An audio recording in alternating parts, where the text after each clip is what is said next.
This is Jocko Podcast number 315 with Echo Charles and me, Jocko Willink. Good evening, Echo. Good evening. 7 plus 14 equals A, 21, B, 22, C, 23, D, 24. A boy buys a sandwich for 20 cents, milk for 10 cents, and pie for 15 cents. How much does he pay for it all? A, 30 cents, B, 35 cents, C, 45 cents, D, 50 cents. A rose is a kind of A, animal, B, bird, C, fish, D, flower. Awkward most nearly means A, ignorant, B, dangerous, C, clumsy, D, vulgar. Irate most nearly means A, irresponsible, B, insubordinate, C, untidy, D, angry. Okay, so those right there, clearly not the most difficult problems.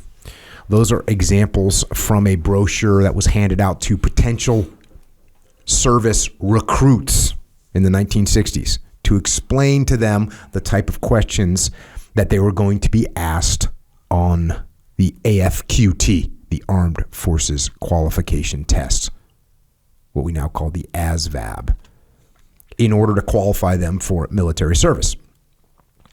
And I read that from an appendix that's in a book called McNamara's Folly, the use of low IQ troops in the Vietnam War. And this book was written by a guy by the name of Hamilton Gregory, who served in Vietnam himself. And in this book, Gregory explains that not everyone could pass that test, which meant that there were people who did not qualify to join the service. It meant they did not have the cognitive capacity to be a soldier. But guess what? In order to fight a war, you need men.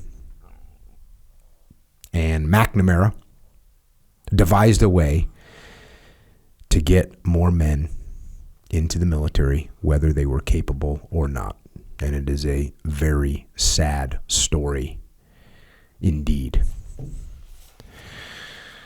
You're going to find out that Hamilton Gregory actually ended up very close with some of these people during some parts of his service. So let's go to the book. In 1966, the U.S. war in Vietnam was heating up rapidly. President Johnson and his Secretary of Defense, Robert McNamara, were faced with a problem. The armed forces needed more troops for the war zone. But there was a shortage of men who were considered fair game for the military draft. There were plenty of men of draft age, which is 18 to 26, in America, but most of them were unavailable. Many were attending college, using student deferments to avoid the draft. Others had found safe havens in the National Guard and reserves, which by and large were not sent to Vietnam. So if you went in the National Guard or the reserves, you weren't going to get sent to war. That's not true anymore. But in Vietnam, if you were in the National Guard, you weren't getting sent to Vietnam. Still others were disqualified because they scored poorly on the military's mental and physical entrance tests. How could Johnson and McNamara round up enough men to send to war? They realized they would anger the vote-powerful middle class if they drafted college boys and if they sent National Guardsmen and reservists to Vietnam. So instead, they decided to induct the low-scoring men whom Johnson referred to in a secret White House tape as, quote, second-class fellows, end quote. On October 1st, 1966, McNamara launched a program called Project 100,000, which lowered the mental standards. Men who had been unqualified for military duty the day before were now deemed qualified. By the end of the war, McNamara's program had taken 354,000 substandard men into the Army, Marine Corps, Air Force, and Navy. Among the troops, these men were often known as McNamara's morons, or the Moron Corps, or McNamara's boys. military leaders from William Westmoreland, the commanding general in Vietnam, to lieutenants and sergeants to the platoon level, viewed McNamara's program as a disaster. Because many of the Project 100,000 men were slow learners, they had difficulty absorbing necessary training. Because many of them were incompetent in combat, they endangered not only themselves, but their comrades as well. A total of 5,478 low IQ men died while in the service, most of them in combat. Their fatality rate was 3 times as high as other GIs. An estimated 20,000 were wounded, and some were permanently disabled. There were also tens of thousands of other, quote, second-class men who were not part of Project 100,000, but were inducted despite medical defects, such as missing fingers and blindness in one eye, psychiatric disorders, social maladjustment, and criminal backgrounds. Military leaders didn't want them, but were forced to accept them. We don't know how many of them died or were wounded. While I was in the Army, which was 1967 to 1970, I got to know some of McNamara's substandard soldiers, and I vowed that someday I would tell their stories and give the historical background. This book is the fulfillment of that vow. There's the opener. That's just the prologue. It's very disturbing to hear this. And it also, as we read through this, you're going to definitely think of Forrest Gump. Mm-hmm. We have all seen that movie, Forrest Gump, and you think, oh, how was that guy in the military? He's a perfect example, and you're going to hear plenty of examples like that. Same thing with Full Metal Jacket, Private Pile. Obviously, a guy you think, well, how could he actually get recruited? Well, here's how. McNamara's 100K. Here's a note. He says, author's note, I am aware words like moron, retarded, fatso, and dwarf are considered insensitive and offensive in today's society, but I use them because they were widely used in the 1960s, and it would mar the historical accuracy of my report if I replace them with words that are kinder. Likewise, I sometimes quote individuals whose descriptions are harsh and unsympathetic, but I have included them to document how men who were different were viewed and treated in those days. Names and certain other identifying features of the men at Fort Benning have been changed to protect the privacy of the individuals and their families. So there's some language clearly that is considered offensive today, and he knows that, but he wanted to kind of give a feel of what these guys were like and how they were being treated, what they were being called back in the day. So moving into this a little bit, getting into how his story started. He says, one morning in the summer of 1967, I was seated with over 100 men in a room at the Armed Forces Induction Center in Nashville, Tennessee. It was the height of the Vietnam War, and I had volunteered for service in the U.S. Army. A sergeant walked into the room and announced that all of us would leave soon for travel to Fort Benning, Georgia, to begin our Army training. Then he asked, is anyone here a college graduate? I raised my hand, and he motioned me to follow him. He took me down a hallway to a bench where a young man was sitting. He informed me that the young man was named Johnny Gupton, who is also being assigned to Fort Benning. I want you to take charge of Gupton, he said. Go with him every step of the way. Without bothering to lower his voice, he explained that Gupton could neither read nor write and would need help filling out paperwork when we arrived at Benning. Then he added, make sure he doesn't get lost. He's one of McNamara's morons. I'd never heard the term, and I was surprised that the sergeant would openly insult Gupton. In a few weeks, I would learn that McNamara's morons was a term that many officers and NCOs used to refer to low IQ men who were taken into the military under a program devised by Defense Secretary Robert S. McNamara to raise their IQs and mold them into productive soldiers. He goes on a little bit further and says, I was nervous about the rigors ahead, but I felt brave and stoic and important. I envisioned losing weight and bulking up my muscles and becoming a lean green fighting machine. As the popular saying had it, I looked beyond the 8 weeks of hell and pictured myself going home on leave looking hard and fit. I tried to make small talk with Gupton, but he didn't say much. I asked him what state he was from, but he didn't know. He spoke with a hillbilly accent and used mountain phrases like "I knowed it" and "sody water." He looked unhealthily thin. I was surprised that he knew nothing about the situation he was in. He didn't understand what basic training was all about, and he didn't know that America was in a war. I tried to explain what was happening, but at the end, I could tell he was still in a fog. So that's what we're dealing with here. You know, guys that don't even know what state they're from. And there's a bunch of details in here. You got to get the book and read it. Just as he interacts with some of these folks, you know, they have to put down their address. They don't know what their address is. They can't write. They can't fill out a form because they can't read. It's very, very sad. When is this book written? He wrote it. He wrote it now, but it's taking place in 1960, whatever. But this book came copyright 2015. Oh yeah, okay. And I actually researched to try and get in touch with Hamilton Gregory, but unfortunately, he passed away.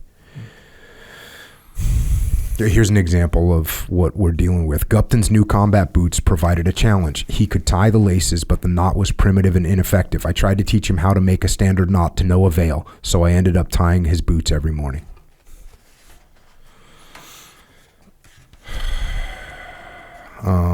He says Gupton was unable to make his bunk to strict Army specifications, so Llewellyn was another guy. Llewellyn and I had to do the job for him every morning. Gupton had difficulty distinguishing between officers and sergeants. He goes through all kinds of examples of what's going on in boot camp. And they show up at boot camp and they're doing standard boot camp stuff. You know, I want to go to Vietnam. I want to kill some Viet Cong. Don't call me sir, I work for a living. Kind of all those stereotypical things that you hear about. All that's going on. Fast forward a little bit. This chapter is called Weaklings, Fatties, and Dummies. One morning, as the 185 trainees of Bravo Company were assembled in front of Captain Bosch, he called out the names of 15 men, including me and Gupton. We were ordered to come forth and stand in line in front of the captain. He announced that we had been identified as being deficient. You're the scum of this company. A goddamn bunch of weaklings and fatties and dummies, he said. From now on, we would be known as the Muck Squad. You know what muck is? That's a shit at the bottom of a sewage pit. That's what you are, worthless shit. I'm going to run your asses all day long. He said that Bravo Company had a good chance of compiling the highest average on the final PT test of any company at Fort Benning, but that we threatened to drag down the company average. We were still members of our original platoons, but whenever Captain Bosch asked for the Muck Squad, we had to leave our comrades and line up in front of him. We received physical training beyond what we received with our platoons. It was often given before lunch and after dinner. So you can kind of pick this up, and I forget if I highlight this or not, but the guy actually, Hamilton Gregory, is not in good shape. And so he shows up and he mentions, I want to lose some fat and build some muscle. So he's not like an athletic guy that shows up, and apparently that's why he's getting called out. Here's another interesting story about what we're dealing with. Someone in the barracks discovered that Gupton thought a nickel was more valuable than a dime because it was bigger in size. I saw him being cheated by a trainee who said, "I'll give you this big nickel if you give me your little dime." He says word of Gupton's ignorance about coins apparently spread to the officers because one day Muck Squad lined up. Captain Bosch appeared with several visiting officers, and the first thing they did was show Gupton a nickel and a dime and asked him which he would prefer. They all grinned when he pointed to the nickel. Did you ever think that? Do you ever remember thinking that a nickel was worth more than a dime? dime? When I was 5. Yeah, me too. I remember that because it kind of made sense in a way before you're good or you knew basic math. Yeah. Because, look, you got a penny, which kind of segregates itself because it's not made out of the shiny silver stuff or whatever. It's made out of something brown, more brown. But I actually can remember thinking a penny was more valuable than a dime. Oh, okay. I was just going size. Yeah, size. We're just going mass. But it makes sense if you just exclude the dime nickel relationship, and the penny too. there's other factors. But if you exclude that little relationship, it makes sense because you go up, you go quarters bigger. Then you got the 50-cent piece, that's even bigger. Yeah. And you got the dollar, that's even bigger back then. Cool, but the point is, what age did you figure out that wasn't the deal? I know, bro, but I'm just saying I can kind of relate a little bit. You can relate to Gupton when you were 5, bro. Yes, This guy's in the military. Which paints a picture. Actively trading coins. Yeah, that's true. It's awful. Yeah. He says, then the visitor stood in front of one man at a time and asked such questions as, who's the president of the United States? This question was one of the most of the men could not answer. One of the officers looked at me, probably noting my goofy face, and asked, where are we fighting a war? Vietnam, sir. Where's Vietnam located? I replied as much as I could muster. Sir, Vietnam is situated in Asia, directly south of China and adjacent to Laos and Cambodia. He looked surprised by my intelligent response, and his fellow officers grinned. He's a college graduate, interjected Captain Bosch, but he's badly out of shape. One of the visitors, who is a captain, asked Gupton, which rank is higher, captain or general? Gupton was speechless for a few moments and then stammered, I don't know, drill sergeant. Drill sergeant, the officer yelled. He pointed at his insignia and said, don't you know these 2 bars mean captain? Don't you know what you're supposed to say, sir? Captain Bosch said, can you believe this idiot was drafted? I'll tell you who else is an idiot. Fucking Robert McNamara. How can he expect us to win a war if we draft these morons? Captain Bosch's contemptuous remark about Defense Secretary McNamara was typical of the comments I often heard from career Army men who detested McNamara's lowering of enlistment standards in order to bring low IQ men into the ranks. So this is something that comes up all the time today too, right? We're always concerned about lowering the standards for things. Because when you start to lower the standards are there for a reason. Start to lower the standards and we don't know what's going to happen. I think that's the scariest thing about lowering standards is that you don't know. You don't know what's going to happen. Yeah. You just know what has worked. And even when things you say they, quote, worked, you know that those things have been stressed and sometimes they didn't work all that well and maybe the standards should have been higher. So now we're going to lower them? Yeah, but concerning thing to do. A lot of times, or a lot of times, I don't even know what that means, but the thought behind it is lowering standards because we need more people. Well, that's what's happening right here. Right. So it's like this constant balancing act because sure, you can have more people, but you can't lower the standards all the way down so that more people actually hurts because there are a bunch of people who are incapable or whatever. That's the point. Yeah. So I see because what if your standards are too high? Kind of like no one can meet these standards. So now you got one guy here or 3 guys and they can't do the job because there's only 3 of them. So let's get some other guys doing some other stuff where sure, one of these 3 guys could probably do the job of 8 of these other guys, but they're over here doing, busy doing other stuff. So let's get 8 more guys, but when they start to get in each other's way. Yeah. And then I guess the question is really, where do you draw the line? Yeah. And that's what's hard to figure out. Yes, sir. Because, like I said, you have your standards and you think, we kind of have survived with these standards for 4 wars, right? They kind of worked. And all of a sudden we're going, you know what? We're actually going to lower these standards. That's a rough move to make. Yeah. Especially, and this is very common for McNamara, to just make decisions and impose things without consulting the frontline troops that actually have to train and then go fight alongside these people that are not capable. A little bit more about boot camp here. Day began at 4:30. Day was filled with exercise, instruction, menial chores, all accompanied by incessant shouting and insults. We were called a variety of disparaging names, including shitheads, assholes, pussies, scumbags, slimeballs, pansies, and queers. One verbally clever sergeant would refer to a poorly performing trainee as a sad sack of shit or an idiotic turd. Or he would tell him that whale shit is at the bottom of the ocean and you're lower than whale shit. At night, we got little sleep. We were supposed to go to bed at 10 o'clock, but as things turned out, we were up until 12:30, which meant we only got 4 hours of sleep. Some nights we didn't even get 4 hours of sleep. If we had to pull fire guard duty, we'd spend an hour patrolling inside and outside the barracks watching for fire. Then we would wake up our replacement. There's a bunch of interesting information about boot camp. And then he says, I learned that Captain Bosch wanted to rid as many of us members of the Muck Squad as possible because they threatened to pull down the company average for the end of basic training tests, this is pretty typical of the military, where there's some weird rule or some weird goal that causes all these unintended circumstances. Like, okay, we're going to judge, we'll give a company award for the best PT scores, and then people start running people out of the company and not training them. That's unintended consequences in the military. I always got a chuckle out of them. But it happens in every industry. Yeah. So that's why you got to be aware of them. So here's this guy, the commanding general or whoever, the regimental commander probably thought, I want him to really have something to strive for. Let's give the best company's PT scores an award. We'll give them a streamer on their flag. Yeah, that'll be great. So now you just got these leaders just getting rid of people. So that's what happens. Here's a little bit more scariness. For a week or so, a sergeant was assigned to accompany Gupton at the rifle range. I overheard the sergeant telling other sergeants that Gupton should absolutely never be allowed to handle loaded weapons on his own.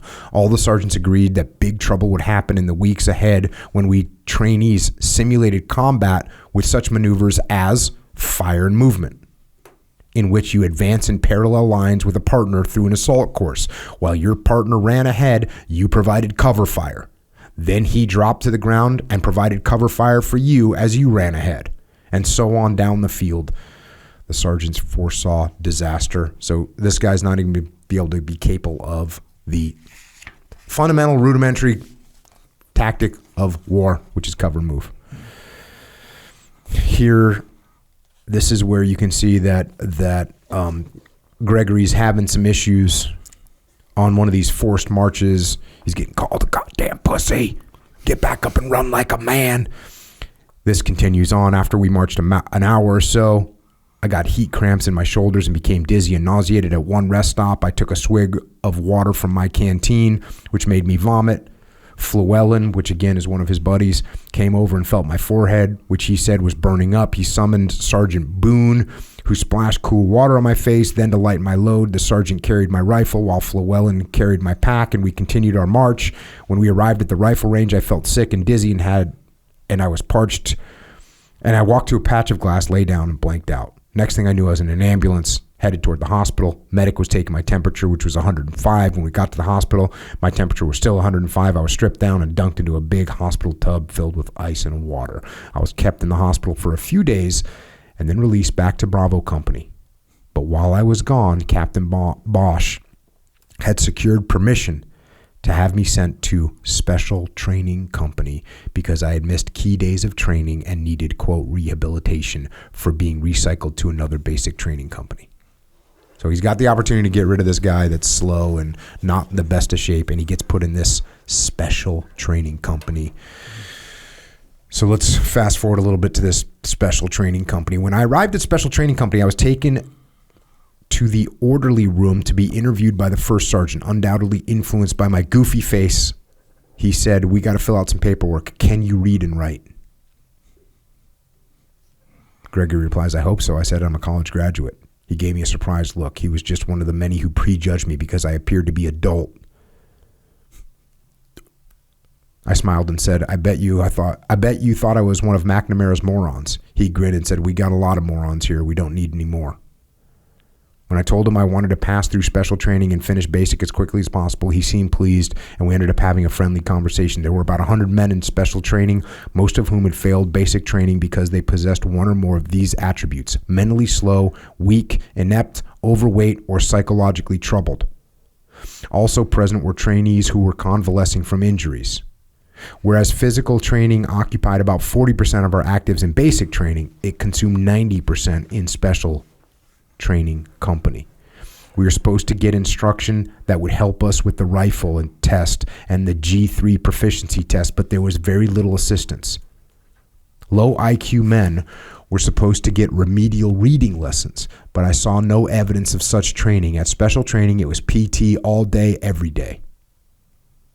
After I stowed my gear in a wall locker, I joined the company, which was on the PT field struggling with the most excruciating physical torment I have ever endured in my life. Intensive log drills. And he goes on to talk about log PT. He actually has a picture of SEALs in here doing log PT, because if you don't know, that's a huge part of, not a huge part, it's a substantial part of basic SEAL training. We call it log PT. Yeah.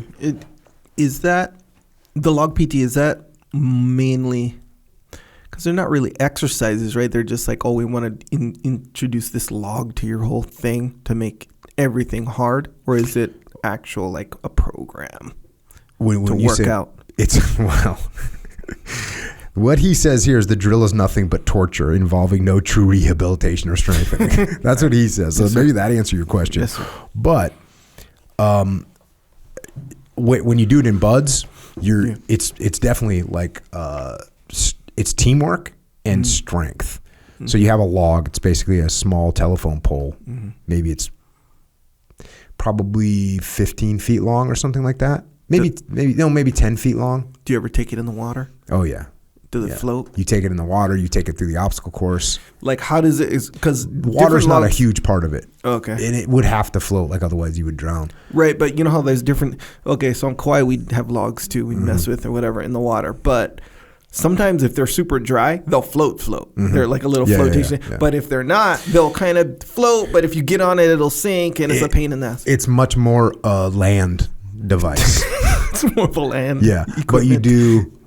Like you all put it on your left shoulder, then you do squats, then you do overhead press and you hold it up there, and then you do like left shoulder, right shoulder, overhead press, and then you do lay down, you do sit-ups with it, you just any kind of PT, calisthenics. Okay, so there's a little bit of a program there, like where it's like, okay, like like you do push-ups, you lay down, you do like bench press with it, and then you do push-ups on it. And then you do sit-ups. I remember doing sit-ups because I remember they said sit-ups. And I was kind of thinking, how are you going to do a sit-up with a log? But yeah, you just all lay there, put it across your chest, and do sit-ups. With it across your chest. Oh, so it's like a little piece of workout equipment. It's a big piece of workout equipment. So do you ever, and I thought it was you who might even have said this, but I don't know, clarified. So have you ever, do they ever say, hey, just bring this log, you guys? You know, like if you're going to the, I don't know, what do you call it, cafeteria? No, you would meet for log PT. Okay, so it was pretty specified. And then for a while, they had a log that was called Old Misery. That sounds bad, yeah. Way thicker sense. than the other logs. And so if your boat crew was doing bad, they'd give you Old Misery. And I guess now they have an even better log, which is, it's a log, but it's cut up into pieces and tied together with a rope. Oh yeah. So each piece, so they can tell who's putting out and who's not. So you just, you've got your 50-pound chunk or whatever. If it's one continuous log and I'm under it and you're under it and there's 5 other people under it, it's kind of hard to tell who's putting out and who's not. Get that log that's all broke up. You're in the middle there. If you're in the middle, you're kind of cruising, right? You can be. You could be. Yeah. You probably could be. Not bad. So now they have this log that's cut up. Yeah. And yet attached. So let's see how you're looking now when that part of your log is sagging. Doesn't that psychologically, then again, it might do the opposite. Because psychologically, like if it's all one log and you kind of can't tell who's putting out and who's not, doesn't that kind of add to the team building experience where you kind of got to trust the guy? Yes. But let's say they didn't have that log. They didn't have either one of those logs when I went through. We didn't have the Old Misery log, and we didn't have this cut up log. Cut up. But so I don't know. But you feel, you should feel peer pressure to like lift. But let's say you were an instructor, and you're watching this boat crew kind of fail, and you're wondering, hey, who in this boat crew is actually getting after it, and who's not? Yeah. Hey, go grab this cut up log. Yeah, we're gonna see. We're gonna find out real quick. Yeah. That's the thing, man. That training makes you. It figures out what your weaknesses are. That's interesting because that really illustrates the two separate elements of buds and training and stuff, where it's like the instructor's perspective and then the the user, the person, right? The candidate. What do you call the cadet? The tadpole. Sure, the tadpole. That's legitimately they call them tadpoles. A baby frog. So it really clarifies that the difference in perspective. Because look, if I'm a little guy who's not very strong, and each one of our and we got the cut up log, and everybody, and you got I don't know how many guys you're in a boat crew with other guys that are your same height or very similar, a couple inches difference. Okay, so let's say my strength isn't strength; it's distance running or something like this. Yeah, but now the functionality as a team kind of breaks down a little bit from the user perspective. Here's the deal: if you're my swim buddy, you're in my boat crew, we're together, and I know you're a fast runner. Yeah. And I know that you're not that as strong as you could be, but you're a good guy. Guess what? Come on, man, we got this. Yeah. What if you're a turd? Then I'm like, hey, dude, you aren't putting out. Right. So it does help develop. It helps identify people that aren't good teammates. Yeah. Because if you're a fast runner, you might be like, hey, Jocko, let's say I'm a slow runner. I'm stronger than you, but you're faster than me. Yeah. Hey, Jocko, I'll pace you on this run. And you help me and you push me. And that's the thing. You're going to have good days and bad days. Or good days and bad days, A. You're also going to have strengths and weaknesses. Everyone is. Yeah. So there's no one. I'm trying to think. There's just about no one that goes through buds that just doesn't have any issues. Yeah. They're going to find, because, hey, you might be a really fast runner, but you get cold. Yes, sir. You might be really good at the obstacle course, but you get cold. You might be a really good swimmer, but you get cold. Do you see what I'm saying? They're going to find something. And the cold thing is funny but I think that's what makes a lot of people quit, is just being cold and uncomfortable and miserable. Yeah, and that warmth seems. Yeah, that warmth seems. But it's so temporary. It's a freaking lie. Yeah, I understand. But there's very few people that don't have a problem with some area of buds. You know what? Maybe that's strong. There's a decent amount of people that are like, okay, I was kind of okay at everything. Yeah. Okay, believe me, I'm not trying to say I was good. I definitely wasn't great at anything. I definitely wasn't. But I was kind of okay, and there was people that were more okay than me at everything. So there's people that kind of. But if you're really good, here's I guess where it comes in. If you're really good at one thing, chances are you're not going to be really good at everything. There were some guys in my class that were really good at just about everything. They might have one or two things that they weren't great at, but they were usually pretty small. I mean, my honor man, a guy named Keith Kimura, he was pretty much good at everything. Yeah. He was a stud in the water. He was fast. He was awesome at the O course. But I will say this. Even the guys that were really good at everything, they wouldn't be the best at something. Yeah. They wouldn't be like, oh, this guy was going to win the runs by a record number, or this guy's going to do the O course in a record number. There might be a guy that's just, hey, I swam in college, and that guy's just going to crush the swims. Yeah. Where we're looking for him on the runs, though. You know what I'm saying? Right. But that's kind of what I'm saying with the cut-up log versus the full log. So it's like, hey, you're a good teammate. You want to pick up the slack for this guy, and he's going to be – you can't pick up – it's harder to pick up the slack on a cut-up log. Definitely harder. You know what I'm saying? So, look, this poor guy who's great at swimming, great at running, but he's just a little skinnier or whatever. Needs help on the belts, boy. And if you got a full log, a connected log – it's like, hey, let's all do this together. I got you. Hey, I'm going to trust you to put out what you can, and we got you. That would be the standard. Occasionally, this is what would I imagine trigger this, because, again, they didn't have this kind of log when I went through. What I think would trigger this is you see a boat crew that's now yelling at each other. Yeah. Now we got a problem. Let's see what's going on for real. Because not a lot of times, it can definitely happen that the guy that's yelling at everybody is the guy that's not putting out. You know what I'm saying? Yeah. So. Yeah. But doesn't that kind of work both ways, though? So, like, if you got – what if I'm weak in the cut-up log and I just can't do these reps the way these other guys can? But if you're a good teammate versus a bad teammate, that's going to show regardless, right? If you're a bad teammate, put it this way. Because you see a guy and he's putting out as much as he can. He's physically weaker than everybody, and I start yelling at him. That's bad. Yeah. Yep. Unless you're encouraging him. Here's the thing. I think that people get jammed up. Jammed up during SEAL training is and the instructors know this. Like, let's say you and I are in a boat crew, right? And we probably would have been in a boat crew because you're 5'11", I'm 5'11", right? So we're in a boat crew and you're sick or you have cramps or maybe you're just not strong at, maybe your neck is hurt. Yeah. And so we're getting told to do something and you can't do it. And you're like, I can't hold this boat on my head right now. I can't do this anymore, right? The instructors see that and they go over and they go, oh, you know what they start saying to you? You're holding back the team. You're holding back the team. Yeah. The team doesn't want you. You're going to make them lose. When they lose, they're going to get hammered by us. We're going to crush them. And it's all going to be your fault. They're getting in that person's head and it works. And that person goes, I quit. I don't want to be a detriment to the team, right? So they quit. It's a lie. It's actually a lie. Because every one of those guys and buds is going to have a time where they're like, oh, this isn't my strength right now, and can somebody help me with whatever? Maybe they got like heinous. There's just things are going to happen, and well, to a lot of people, things are going to happen where they're feeling like, oh my God.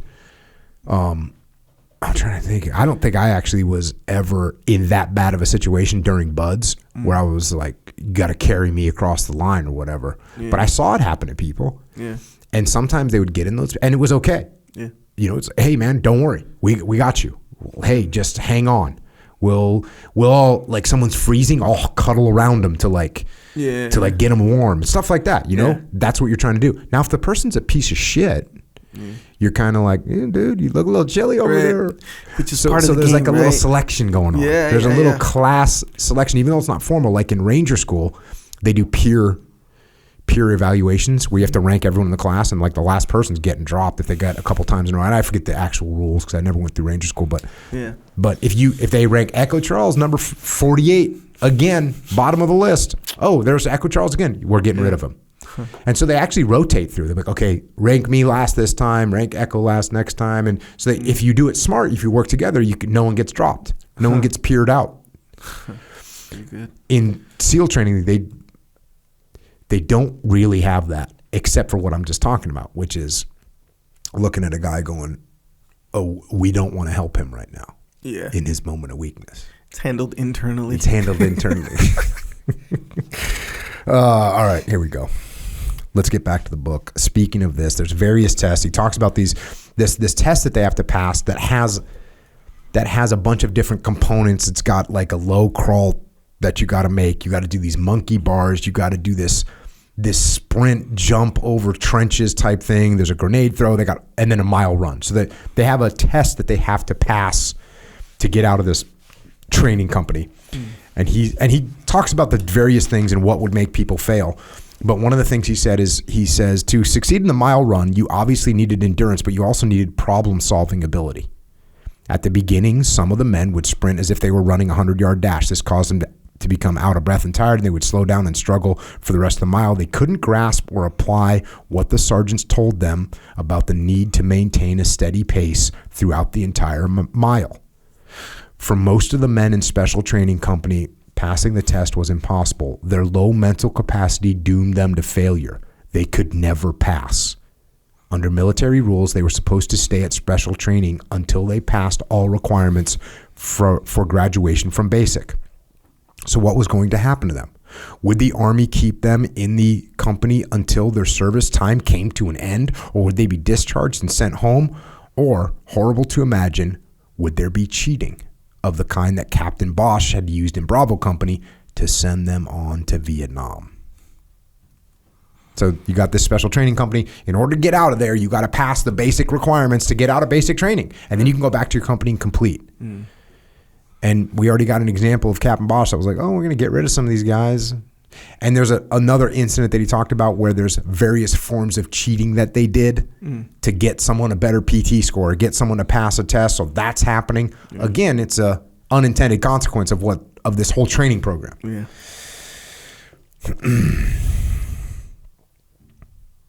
He says here, while most of the men did poorly on the PT test because they were limited mentally, this was not the case with Charles Lasseter, who is very intelligent but too weak and clumsy to pass. He was about 6'1", had long spindly legs, and yet he was unable to jump across the ditch in the run and dodge and jump.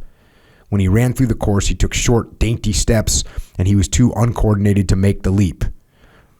There was something about Lassiter that elicited fierce hatred from the sergeants. They hounded him constantly, calling him a queer and a pansy. During the training day, he was screamed at more than anyone else, and in the evenings, he was always given log drills as punishment. Finally, he couldn't take it anymore.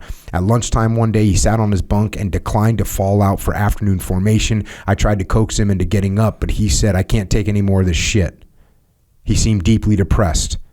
A sergeant appeared and ordered him to join the company, but he refused. The sergeant fetched the company commander, Captain Brown, who gave him a direct order to get off the bunk and join the company on the PT field. Again, Lassiter refused. The MPs were summoned, and they arrested him and took him to the stockade. We never saw him again. I later heard that he was court-martialed and sentenced to 4 years hard labor in the military prison at Fort Leavenworth, Kansas. Lassiter's refusal to train must have caught the attention of high-ranking officers at Fort Benning, because a few days after the event, a full-bird colonel visited the company. Captain Brown assembled us in front of the colonel and said that we were fortunate to have him with us because he was a combat veteran of World War II and he had important things to say to us. The colonel proceeded to give us a motivational talk. He was a white-haired, distinguished-looking officer, and he seemed sincere and concerned. Without making any reference to Lassiter's deed, he exhorted us to fulfill our duties and fight to guarantee the liberties enjoyed by our families and friends. Our nation was involved in a conflict between the forces of freedom and the forces of darkness. Insidious totalitarian communists wanted to enslave us and trample upon our rights. We must be strong men, obedient men, and we must be willing to sacrifice like Washington's troops did at Valley Forge in the darkest days of the Revolutionary War, or like Eisenhower troops did on the beaches of Normandy. He continued in this vein, and as he spoke, I glanced at the men near me. They were looking at the speaker respectfully, but I knew that most of them were not comprehending his concepts. It was a bit comical as well as a bit sad. Here was a well-meaning World War II veteran who seemed unaware of the intelligence level of most of his listeners, talking about patriotism and other abstractions to men who had no idea of what he was talking about.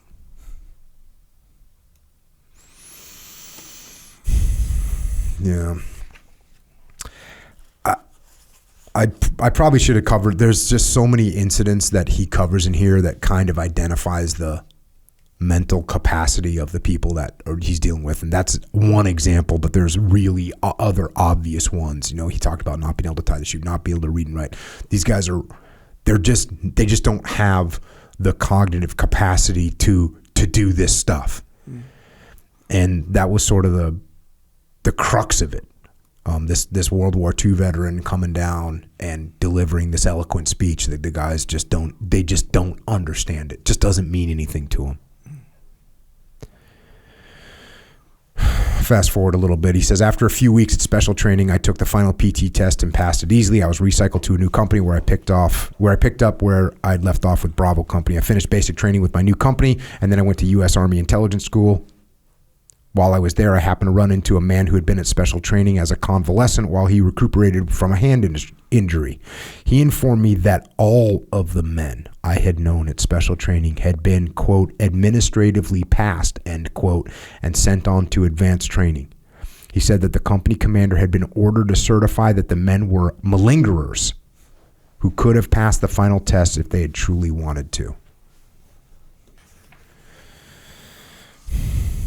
Just to give you a little bit more of his story, he says, after intelligence school, I went to Vietnam, but I had no contact with Project 100,000 Men because I served as an Army intelligence agent, wearing civilian clothes and using a fake name. I posed as a journalist and worked on a team that recruited and trained agents for espionage missions in Cambodia, a country from which communist forces launched attacks on American forces. While I was in Vietnam, I continued to write letters to members of Congress. And I had one moment of success. And he started writing letters to Congress saying, hey, these guys should not be in the military, and they definitely shouldn't be sent into combat.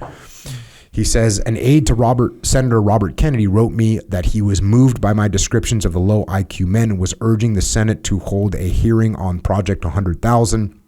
I eagerly watched the mail for a letter detailing plans by Senator Kennedy. But one morning in June 1968, I heard news that Kennedy had been assassinated. I suspect that my only chance for congressional action had died with the senator. I was correct. A few years after the war ended, I arranged to get a computer printout listing all the names of Americans who died in Vietnam. I skimmed the list looking for the last names that matched the names of men I had known at Fort Benning.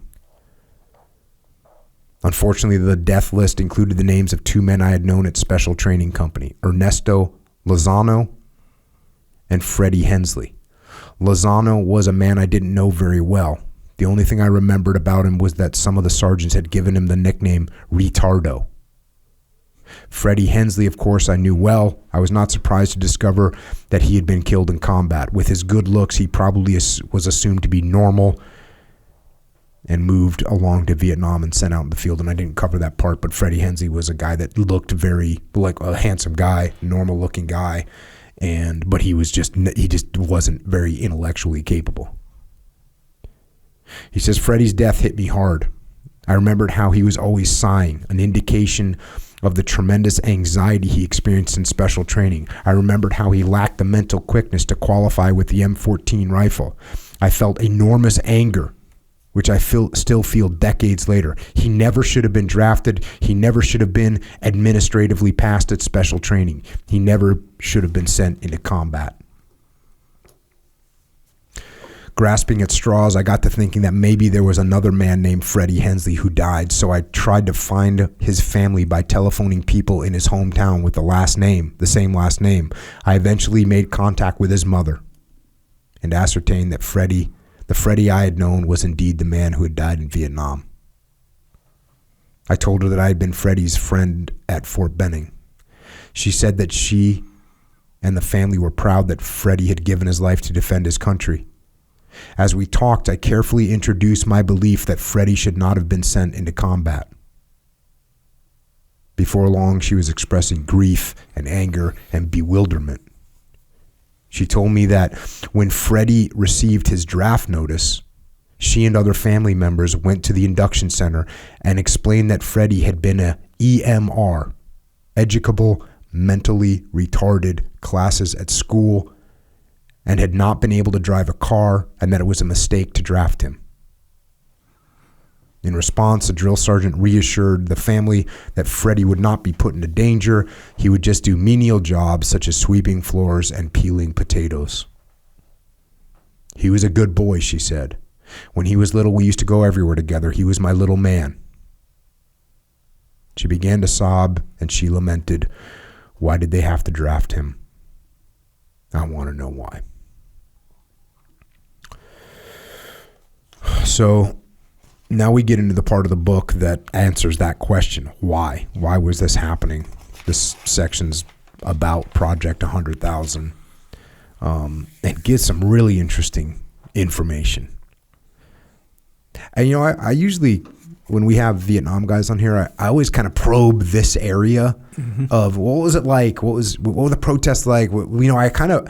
I've never had anybody talk too deeply about, hey, this was this dynamic environment, this polarized. They don't really, it seems like because there wasn't social media, because there wasn't 24-hour news cycle, if you lived in, Ohio and you were going to join the army, you only saw the other people in Ohio, and probably the people that you hung out with were like, yeah, well, you're going to join the army. You're from Ohio and we're Americans, so we're joining the army. Or, oh, you got drafted. Cool. It was like, it seems like there was less connection.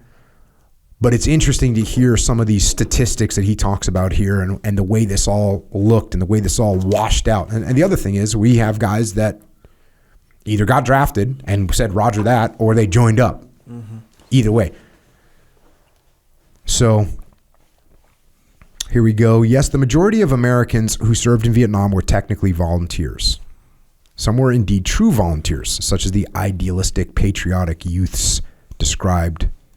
But Most of them volunteered only because of the way the draft was carried out. Local draft boards or military recruiters told them that they were likely to be drafted soon, and they had two choices. They could submit to the draft and serve 2 years, probably in combat, or they could volunteer and serve 3 years in non-combat MOS, which is a military occupational specialty like mechanic, cook, or computer programmer. Most men chose the second, safer option because the vast majority of them would never have enlisted if the draft had not been in place. It would be more accurate to call them draft-induced volunteers. And he says, I was in another category, which I call draft-influenced volunteer. My local draft board put me on a list of possible draftees, but my family doctor told me, without any prompting on my part, that I could avoid the draft if he wrote a letter to the draft board about a pre-existing medical condition. Hyperthyroidism. I declined his offer because the draft board's interest in me woke me out of my adolescent days and forced me to take a hard look at the issues. Because I was a strong believer in America's fight against communism, I decided that it was my patriotic duty to serve, so I signed up for 3 years in the Army with a promise of an interesting assignment, military intelligence. But I make no claim to be a hero. I did not volunteer for infantry. So there's got people getting drafted. You got people getting told, hey, you're going to get drafted, bro. You might just... So they never would have enlisted voluntarily. It's like saying, oh, yeah, he volunteered. Hey, Echo, you can either volunteer or you can possibly take this job over here, which is going to get you into combat. And if you don't want to go to combat, well, you're gonna sign up. So it's draft induced, draft influenced, some different things that happen. Just to run some numbers here, he says during the major years of the Vietnam era, 1964 to 1973, there were 26,800,000 draft age American males, 68% of whom never had to serve in the military.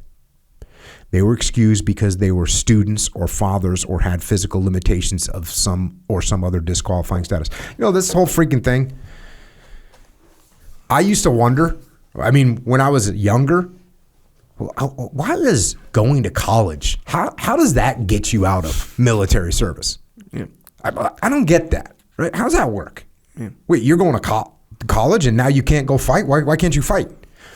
And then it doesn't take much thinking to realize, oh, because my parents have money, they sent me to college, now I don't have to go fight.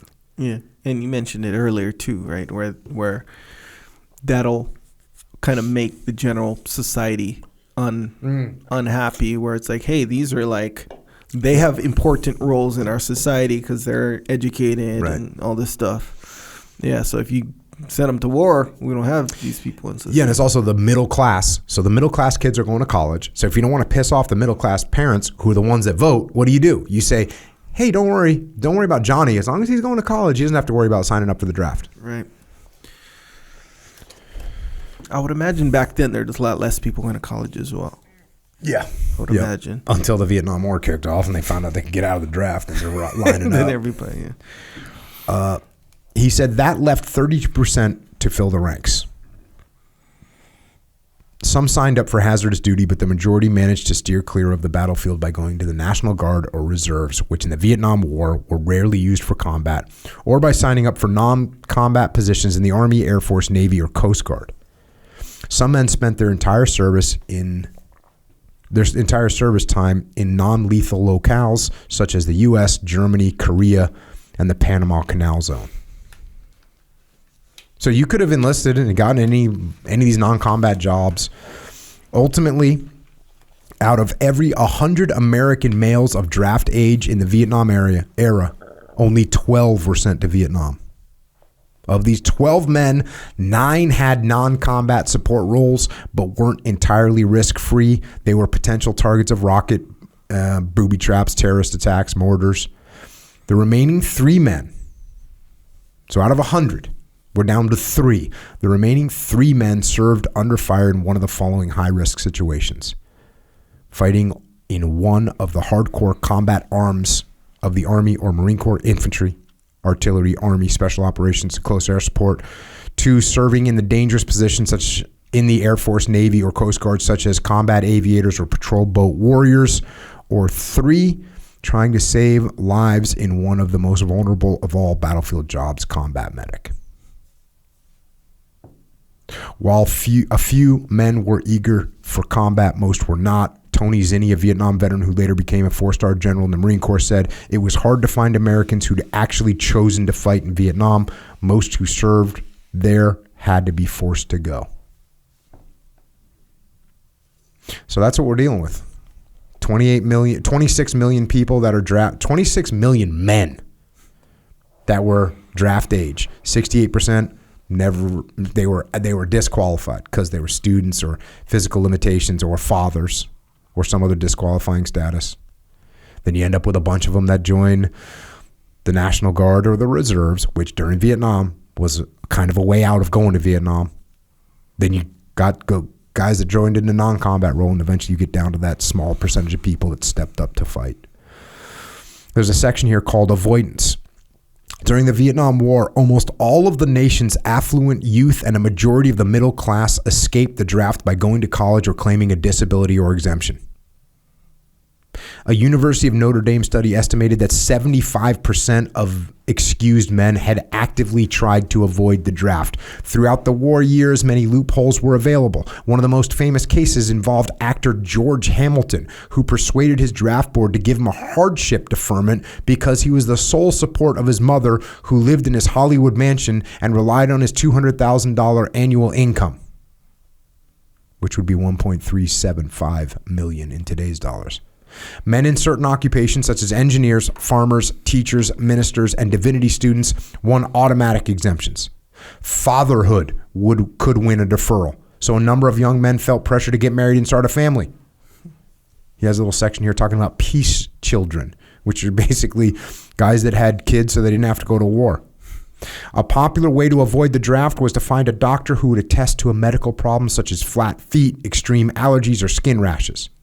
While he was a student at Harvard, writer James Fallows recalled, "Sympathetic medical students helped us search for disqualifying conditions that we, in our many good years of good health, might have overlooked. For $120, a young man could purchase a psychological disqualification. There are reputable anti-war psychiatrists who will put one through a series of personality tests to find some tendencies they can distort," end quote. That's from a Harvard undergraduate.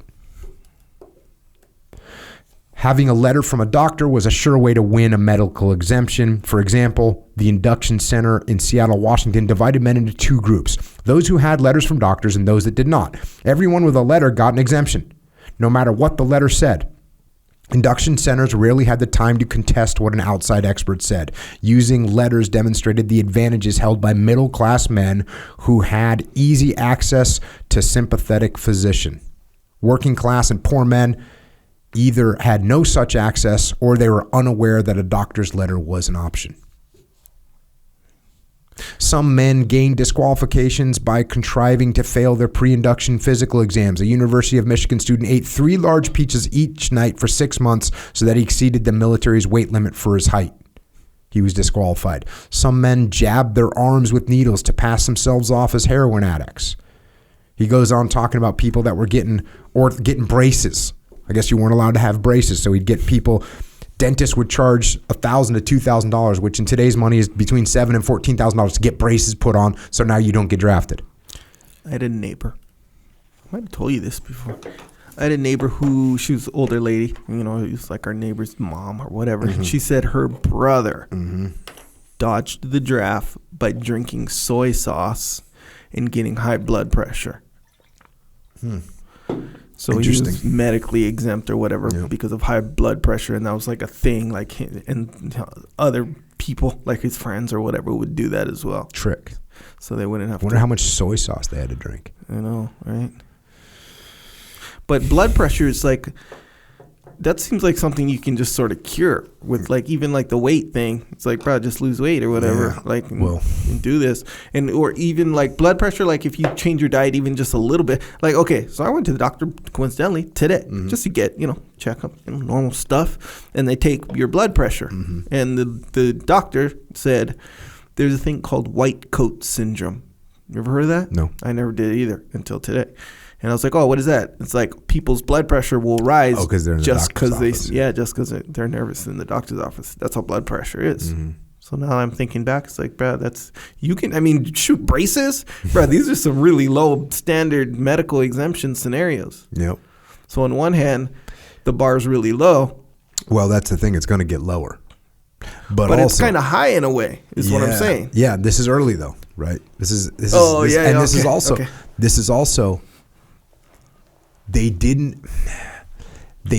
lower this part of the bar. Right. They lowered other parts of the bar. Yeah. Right? Mm-hmm. So they made it so that some rich or middle class person had access to a freaking dentist and the money to pay for braces could all of a sudden get exempt. But if you don't know about that little trick because you're from some place that doesn't have that kind of access or doesn't have that kind of money or doesn't have that kind of information, there's no Google, how do I get out of the draft? There's a lot of that, right? In a way. I mean, that's a spectrum too, where like, isn't that like a typical thing people might say about the criminal justice, right? Where it's like, if you can afford a good lawyer kind of a thing. You know? Yeah, a good lawyer makes get away with a lot. A good lawyer, it makes a huge difference. A huge difference if you have access to that good lawyer. Yeah. As opposed to not having access to a good lawyer. Yeah. Either because A, you don't know about it, or B, because you don't have the money for it. Yeah. For 100%.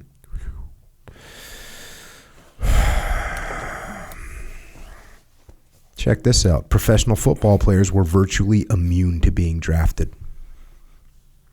In 1966, Selective Service grabbed only 2 of 960 pro players, many of the rest finding refuge in the National Guard or reserves. We have an arrangement with the Baltimore Colts, Major General George Gelson Jr. of the Maryland National Guard said in 1966. When they have a player with a military problem, they send him to us. End quote. The Dallas Cowboys had 10 players assigned to the same National Guard division at one time. This is a freaking scam. The most sensational football star of the era, the New York Jets quarterback Joe Namath, was excused from service on grounds that his frequently injured knees made him unfit for combat. Yet he continued to play bone-crushing football on Sunday afternoons. By the way, 3 years after that, he won the Super Bowl. If a young man refused to submit to the draft, he was subject to arrest and imprisonment. To escape this fate, over 40,000 American youths fled to countries that were willing to give them asylum, including Canada, Sweden, and France. About 171,000 men refused to submit to the draft because they were conscientious objectors whose religious or moral beliefs forbade them to kill in any war, or in the case of Vietnam War, a war they considered unjust. Some of them were excused by local draft boards, while about 96,000 agreed to alternative service in jobs such as medics. An estimated 4,000 conscientious objectors were given long prison terms, usually 5 years.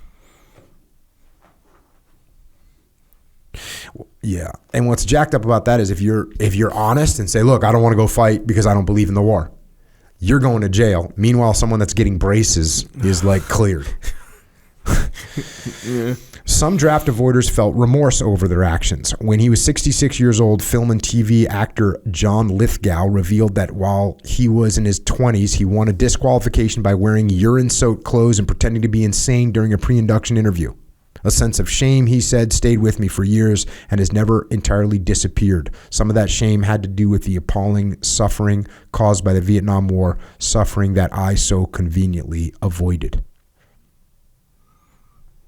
Novelist Mark Halperin, in an address at West Point in 1992, told the cadets that during the Vietnam War, I dodged the draft and I was wrong. This is a regret that I will carry to my grave.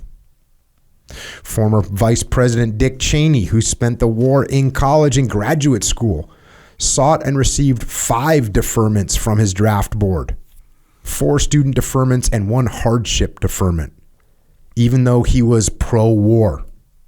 That's freaking unique, isn't it? I'm pro-war, just not for me.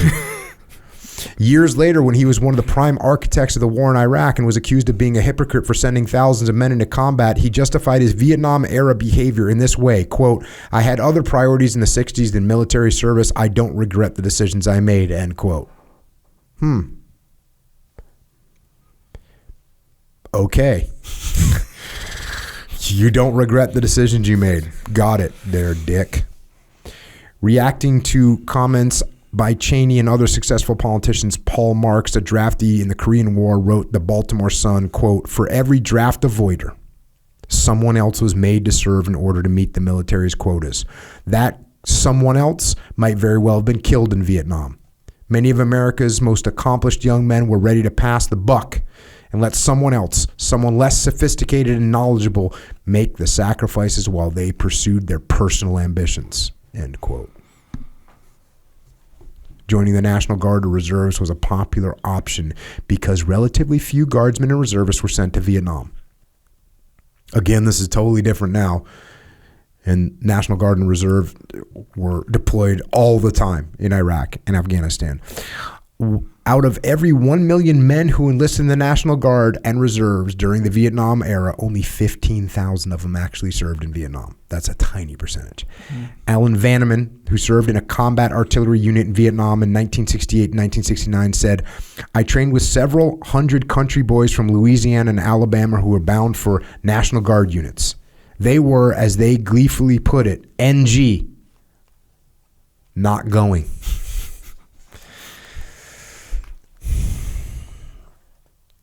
Some men who avoided the draft would later become prominent leaders, such as Bill Clinton and Mitt Romney. But in fairness, it should be noted that a few young men who later became national leaders served in Vietnam and risked their lives. For example, 3 men who were members of U.S. Senate at the same time, Chuck Hagel, John Kerry, and John McCain, were decorated heroes of combat in Vietnam. Says here, although some affluent men suffered in Vietnam, the typical infantry platoon was made up of minorities, the poor, and the working class, with a sprinkling of middle-class youth. San Antonio lawyer Maury Maverick Jr. recalled that during the war, my friends at the local office of the American Friends Service Committee placed a cross on the map of San Antonio at the home address of each person killed in combat. On the west side, where the Mexican Americans lived, there was a sea of crosses. In Alamo Heights, Almos Park, and Terrell Hills, where the rich people live, there were virtually no crosses at all. Most of America's privileged elite seemed unbothered by the unfair burden placed on men on the lower rungs of society, but there were some leaders who were angry and indignant. In 1966, Kingman Brewster, the president of Yale University, used his address to the graduating seniors to denounce a system that had drafted, quote, "only those who cannot hide in the endless catacombs of formal education." So, yeah, this freaking just pisses you off to hear this shit.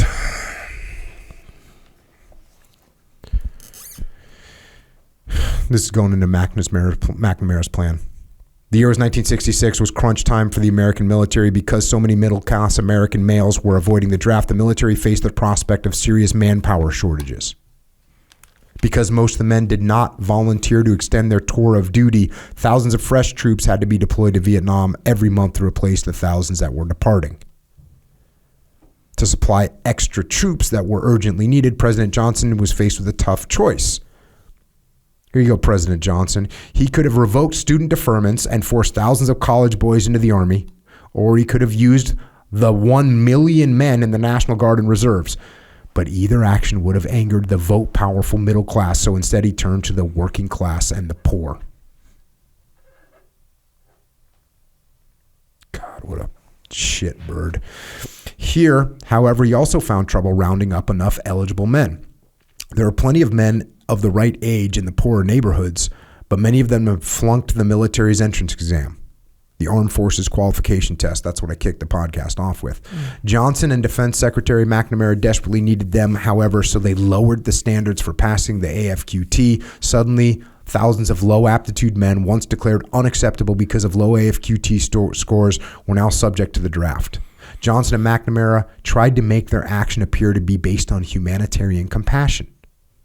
With much fanfare at the 1966 National Convention of the Veterans of Foreign Wars, McNamara unveiled his plan to salvage and rehabilitate 100,000 substandard men each year, hence the official title, Project 100,000. Though the men may have failed in these subjects in school, they wouldn't fail now because the military was, quote, the world's greatest educator of skilled manpower. End quote. McNamara, once considered one of the most brilliant men in America, he had made a name for himself as one of the whiz kids who revitalized Ford Motor Company, believed that he could raise the intelligence of low ability men through a use of videotapes and closed circuit TV lessons. Quote, a low aptitude student can use videotapes as an aid to his formal instruction and end by becoming as proficient as a high aptitude student, end quote. In his starry-eyed belief that videotapes could dramatically transform slow learners, McNamara was revealing the same blind faith in the power of technology that deluded him into thinking that he could outsmart the enemy in Vietnam by using calculators, computers, and statistical analysis. According to biographer Deborah Shapley, McNamara was, quote, a naive believer in technological miracles, end quote. In announcing Project 100,000, McNamara never said a word about combat. To hear him, one would have thought men were going not off to war, but off to school. In his view, the military was doing them a favor. When they got out of the service, they would have valuable skills and self-confidence with which they could get good-paying jobs in the civilian market. Its leading advocate of this program, Daniel Patrick Moynihan, a sociologist who later became a U.S. Senator from New York, whose argument went like this: the best way to solve poverty in America is to draft the hundreds of thousands of young men being rejected annually as unfit for military service. Take inner city blacks and poor rural whites, both groups tending to be lazy and fond of booze, and put them into uniform. Instill discipline. Train them to bathe daily, salute, and take orders. Teach them a marketable skill. At the end of the couple years, you'll have transformed lazy, unmotivated slackers into hardworking, law-abiding citizens. Shit's unbelievable, right?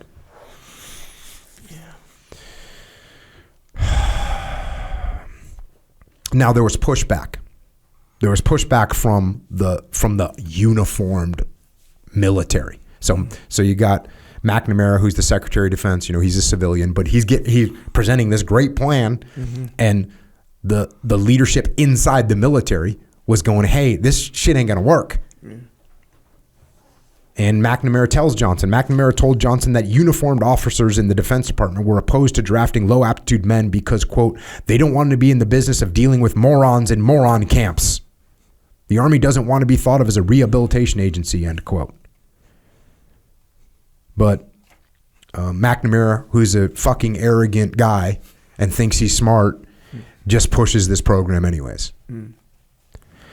Between October 1st in 1966 and December 31st, 1971, which are the dates of the official program, Project 100,000 took in some 354,000 men, 91% of them based on lowered mental standards, the remaining 9% because of less stringent physical standards. Project 100,000 men were on average 20 years old. Half came from the South. 41% were minorities. Some 46% were draftees, while the remaining 54% were volunteers. However, as I pointed out earlier, the term volunteer is misleading. Military recruiters would get the names of low-scoring men who were now acceptable to the armed forces and visit them to steer them toward the 3-year hitch. The recruiters would tell them that if they waited for the draft, they'd only serve 2 years, but almost certainly end up in an infantry platoon in Vietnam. But if they signed up for 3 years, they would be assigned to a non-combat job.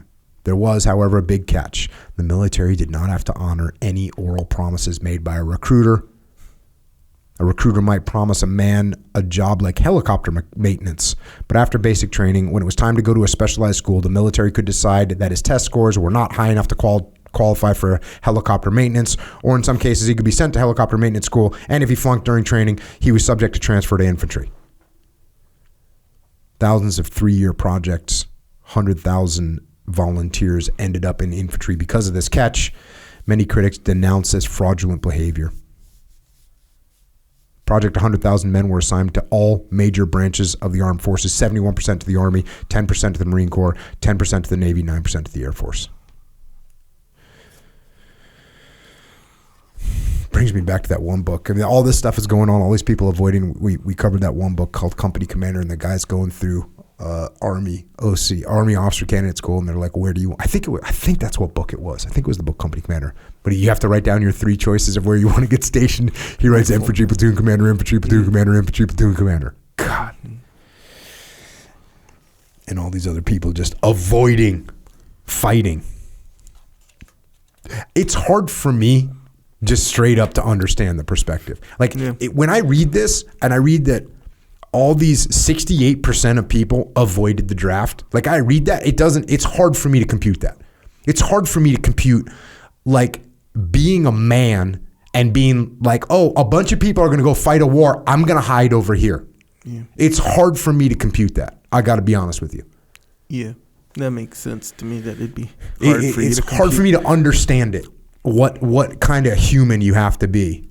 Now, if you're like, hey, actively saying, look, I don't believe in this war, I actually get that. Mm-hmm. I actually get that. If someone says, listen, we shouldn't be over there fighting, and I'm not going, and you want to send me to jail, send me to jail. You want to make me serve in some other capacity? Okay, but I'm not going to go fight that war. If you do that, I'll respect you, right?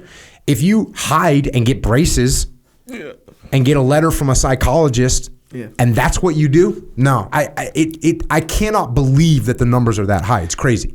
Yeah, and being in your presence for a long time and kind of reading this book with you, that makes sense.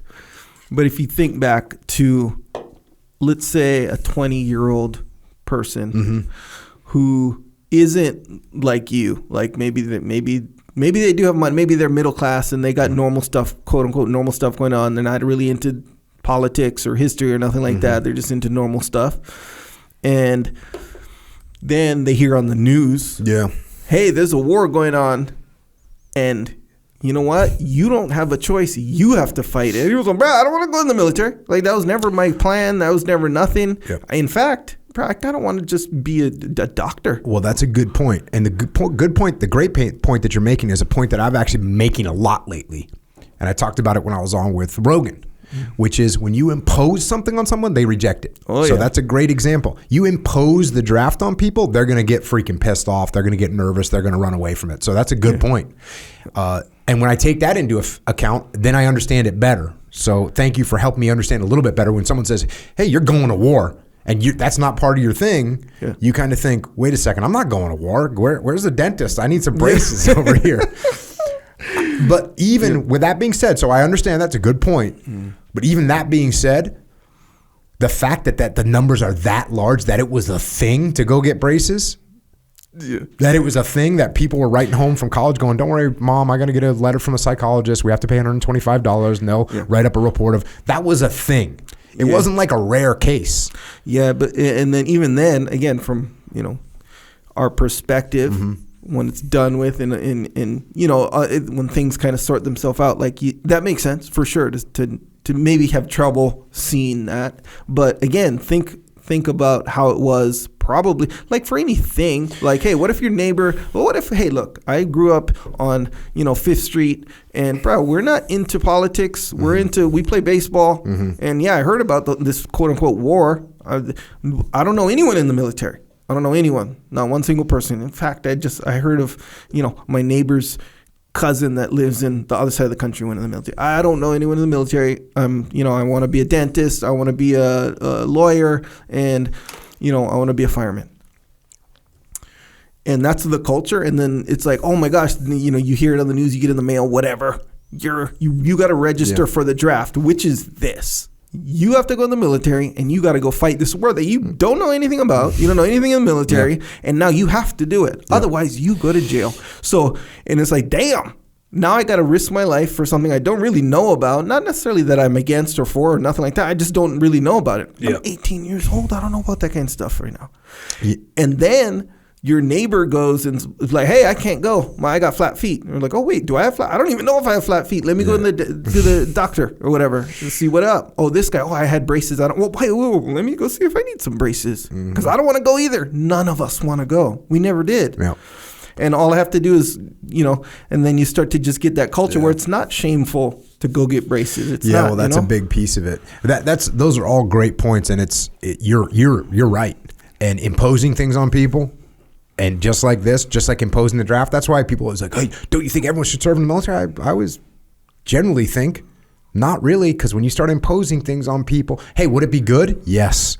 Would it be good to do some kind of service? Would it be good to understand what it's like to be in the military or go overseas and see? Yes, that stuff would all be great. But when you start imposing things on people, so you're right. I guess I was having a little bit of an allergic reaction to this. Yes, sir. I was having a little bit of maybe a lot of bit of an allergic reaction. Well, that's a bias, right? It's it's curse of knowledge or I don't know, something where you can't. I don't know. Yeah, and I guess it's also, what makes me most frustrated is that it's like the entire chain of command, right? You got Lyndon Johnson, the president, you got the second, and they're all making these moves that are based on helping people. Hey, well, we're not going to, you go to college, you're good. It's all a scam. Yeah, that's what's pissing me off, I guess, more than anything else, is that it's a scam. Yeah. And the other thing is, if you are going to go to war, right, you should be able to explain why we're going to war. And the people should be able to say, yeah, that actually makes sense. Yeah. And then you go to war and you realize that people are going to get killed and you realize you're going to kill some bad people and you realize that some civilians are going to die as well. All those things. Talk about that stuff all the time. Yeah. All that stuff is going to happen. And also if you say, hey, we're going to war and you cannot explain why, and the populace goes, hey, dude, what are we doing? As soon as you got people going, hey, I'm going to go get freaking, going to go piss on myself so I don't have to go. And now you got a whole group, a whole class of people that are saying we don't want to fight. Maybe we should reconsider what we're doing there, because that's a problem. If you're in charge of a company or you're in charge of a platoon, you say, hey, we're going to go over this hill. And the whole platoon or 2/3 of the platoon goes, hey, boss, I'm not so sure about that. Or you're in a company, you say, we're going to go in this new market area, and a bunch of your leadership and a bunch of your mid-level managers say, hey, boss, I don't want to go into that market area. What about you? I don't want to go. What about you? I don't want to go. Well, okay, you have to go into that market area. Yeah. Maybe you should reconsider what you're doing. You're not smarter than everybody else. That's a problem.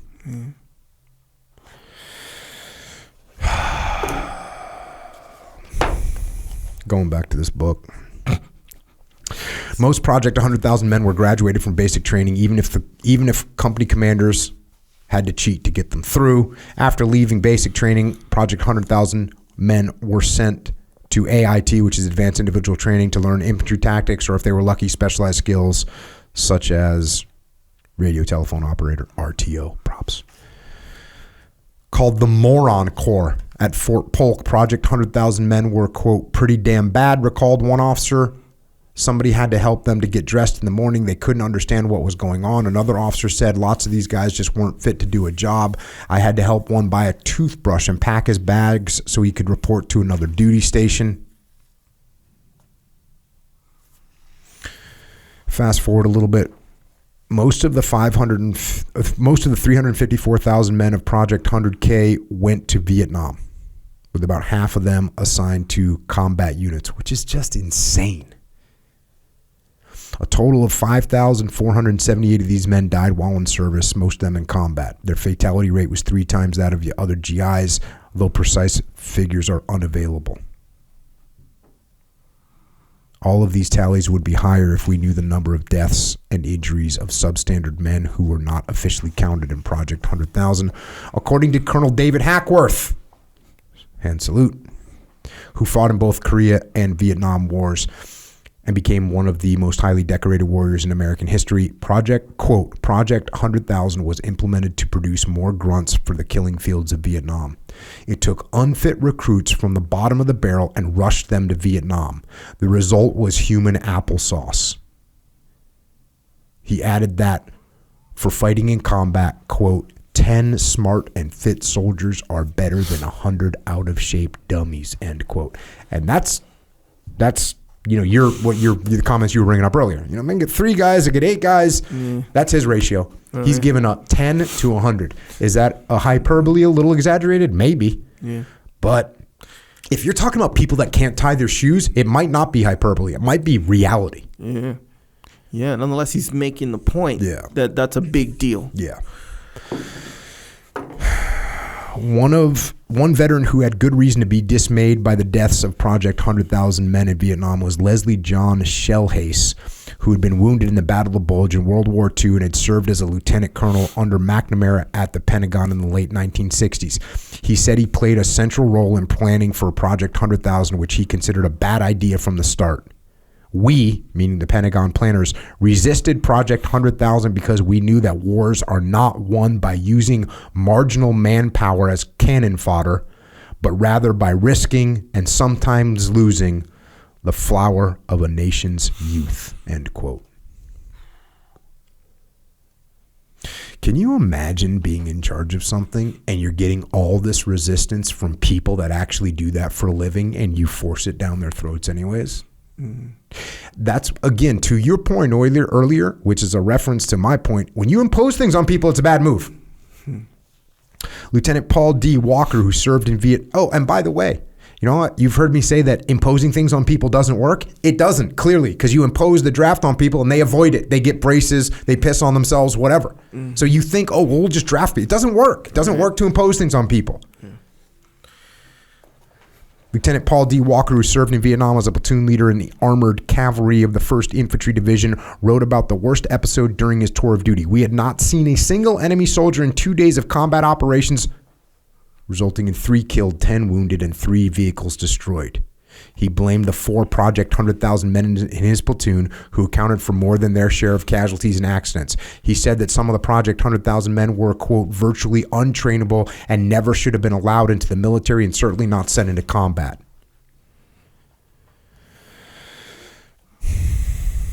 Fast forward a little bit. Not only were low-quality enlisted men sent to Vietnam, said Westmoreland, but low-quality officers as well. He cited Lieutenant William Calley, convicted in the murder of more than 100 unarmed citizens in the My Lai Massacre of 1968.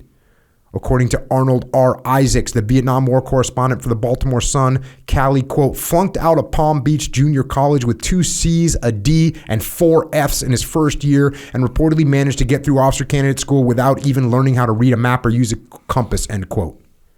Marine Corps Colonel Robert D. Heinel said that the Army had to take Calley, quote, because no one else was available. His own attorney used Calley's low intelligence as a courtroom defense. The Army, he said, was to blame for the My Lai Massacre because it had lowered mental standards. If it hadn't lowered mental standards, men like Calley never would have been commissioned. Richard A. Gabriel, who spent 22 years as a U.S. Army officer, says, quote, even the staunchest defenders of the Army agree that in normal times, a man of Lieutenant Calley's intelligence and predispositions would never have been allowed to hold a commission.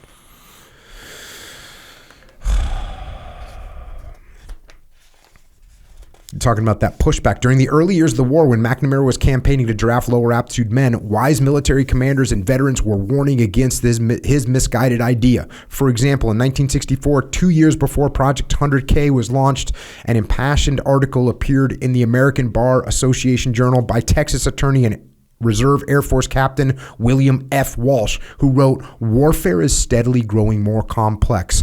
The day is past when an effective soldier need only the intelligence to point a musket downhill and obey an order. Don't fire till you see the whites of their eyes. Service in the armed forces today requires an alert, questioning mind, simply to master the technology of weapons and tactics. There is likely to be no room for the low IQ soldier, the warm body who cannot or will not cut the mustard. That man is going to get in the way of those who will have to do the job, end quote. This guy was hearing this. Despite such warnings, McNamara plowed ahead, and the results are disastrous. One of the biggest blunders of our Vietnam experience, said Lieutenant Colonel Charles L. Armstrong of the Marine Corps, was the Project 100,000 folly of taking on board marginally qualified individuals under the mistaken watchword of the infantry doesn't have to be real smart. Dumb grunt, however, is not a complete phrase. Dumb, dead grunt is. You don't have to be a Fulbright scholar. You don't have to be a Fulbright scholar to be a good rifleman. But you can't be stupid. To survive in combat, you had to be smart. You had to know how to use your rifle effectively and keep it clean and operable, how to navigate through jungles and rice paddies without alerting the enemy, and how to communicate and cooperate with other members of your team. Sad to say, many low-aptitude men were not smart enough to be successful in combat, and as a result, they were killed or wounded.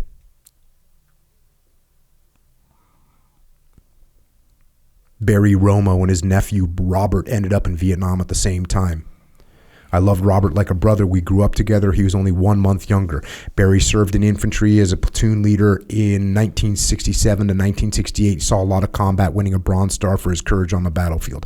During his tour, he learned that Robert had been drafted and was being trained in Fort Lewis, Washington to be an infantryman, destined for Vietnam.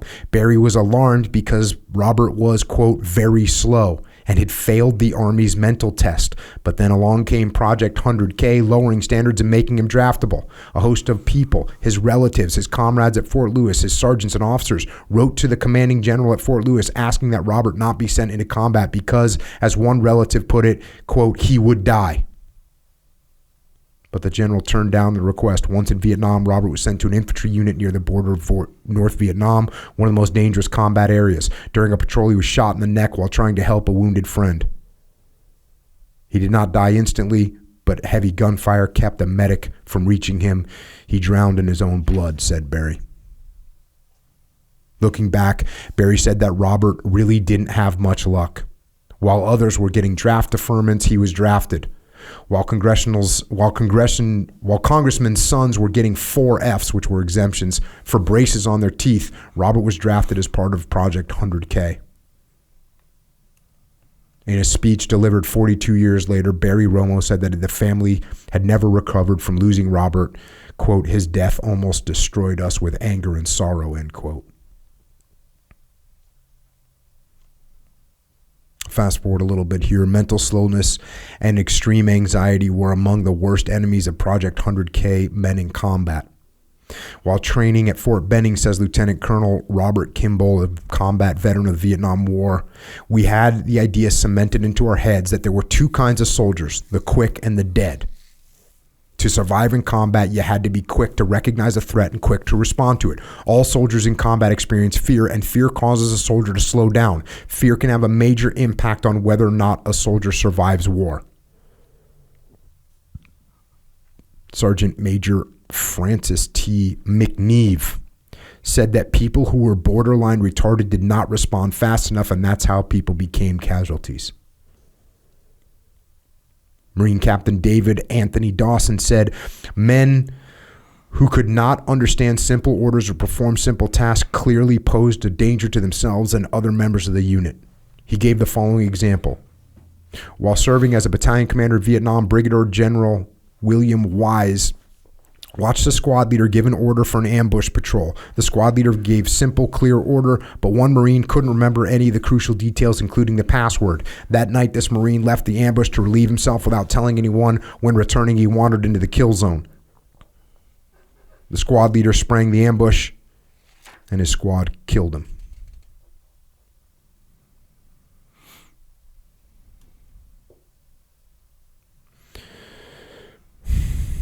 The dull-witted soldier, said Pentagon official Elliot Cohen, does not simply get himself killed, he causes the deaths of others as well. According to Chief Warrant Officer 4 William S. Tuttle, a Vietnam veteran, if you take someone with an IQ of 40 and give him a rifle, he's more dangerous to you than he is to the enemy.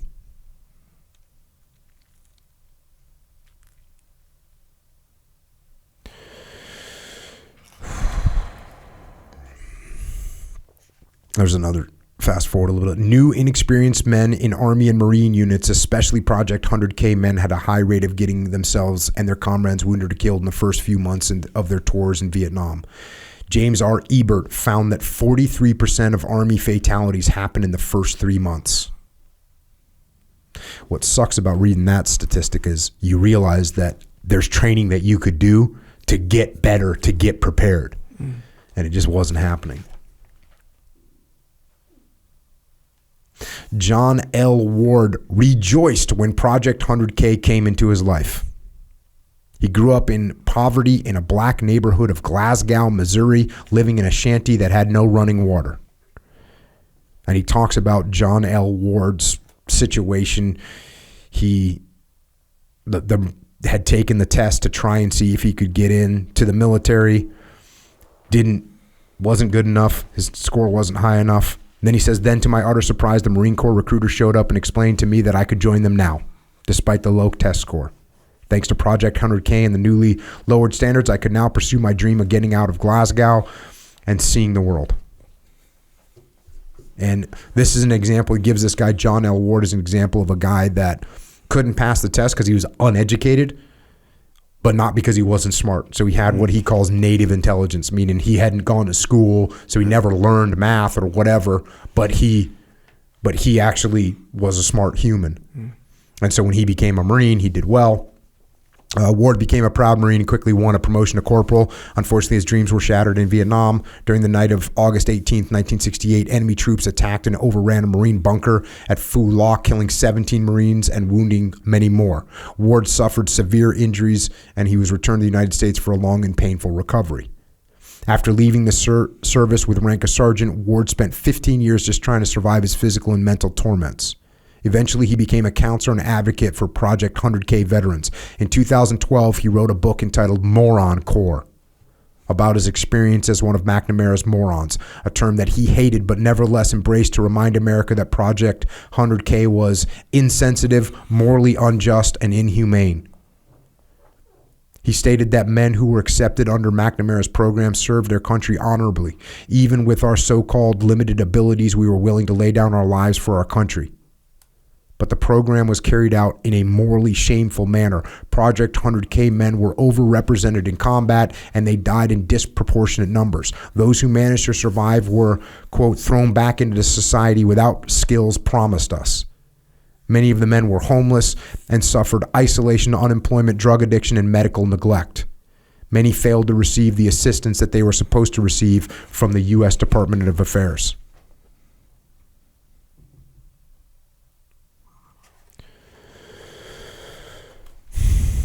Because the National Guard and Reserves were relatively safe avenues for military service, they were filled to capacity with middle-class and wealthy men, mostly white. You usually had to have connections to get in. Poor and working-class men, especially blacks, were excluded. In 1968, the Army National Guard was only 1.26% black. In Mississippi, where blacks made up 42% of the population, only one black man was admitted to the 10,365-man Mississippi National Guard. So again, if you got the right connections, in this case, if you're a white dude, you can sneak into the National Guard and avoid going to war. In 1972, Professor Leslie Fiedler, who knew of hundreds of young people at his college, State University of New York at Buffalo, slowly realized that he knew not a single Vietnam veteran. This is 1972. I had never known a single family that had lost a son in Vietnam. The reason, he concluded, was that Vietnam was the first war that, quote, has been fought for us by our servants. The actual fighting of the war has become more and more exclusively an occupation of the exploited and dispossessed, end quote. During the Vietnam War, Congressman William A. Steiger of Wisconsin said the draft survives as a last vestige of the ancient custom whereby the rich and powerful force the poor and weak to provide service at subsistence wages. While it was true that men had grown up in poverty, were disproportionately represented in combat, I don't want to leave the impression that only the extremely poor fought in Vietnam. In infantry units, the poor were joined by many men from working class families, described by historian Christian G. Appies as, quote, the 19-year-old children of waitresses, factory workers, truck drivers, secretaries, firefighters, carpenters, custodians, police officers, salespeople, clerks, mechanics, miners, and farm workers, end quote. Men from lower economic levels, poor and working class, comprised 80% of the combat forces, while the remaining 20% came from the middle class, half of them serving as officers.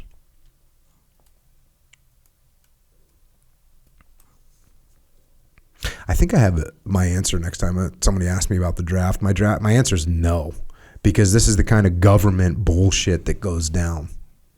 Yeah, that's another one, right? Another reason why I mean, kind of rewinding back to why someone would dodge the draft in whatever way is, the straight up government is telling you got to work for them, probably lose your life or what, that's in your mind. That's what you're thinking, right? Like, or kill other people about, for reasons that you're not completely sure of. And then, yes, it's up to the government now, not you. Yeah. Government. That's imposed. It's imposed, man. Yeah. Humans don't like having things imposed on them. Here's the thing. Okay, so taxes, right? Yeah, we don't like taxes being imposed on us. No, we don't. Even though the idea of taxes makes sense. You're like, wait a second. The government has to function, all this stuff. And the government needs money to function and do all this stuff. So the idea of taxes. Yep.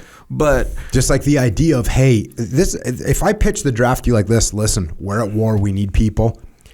Everyone's going to have to serve. We're going to do a lottery. That sounds fair, right? Because that's what it was. It was a lottery based on what day you were born. So, hey, look, this is what we're going to do. If we're at a war, we need people. We're going to do a draft.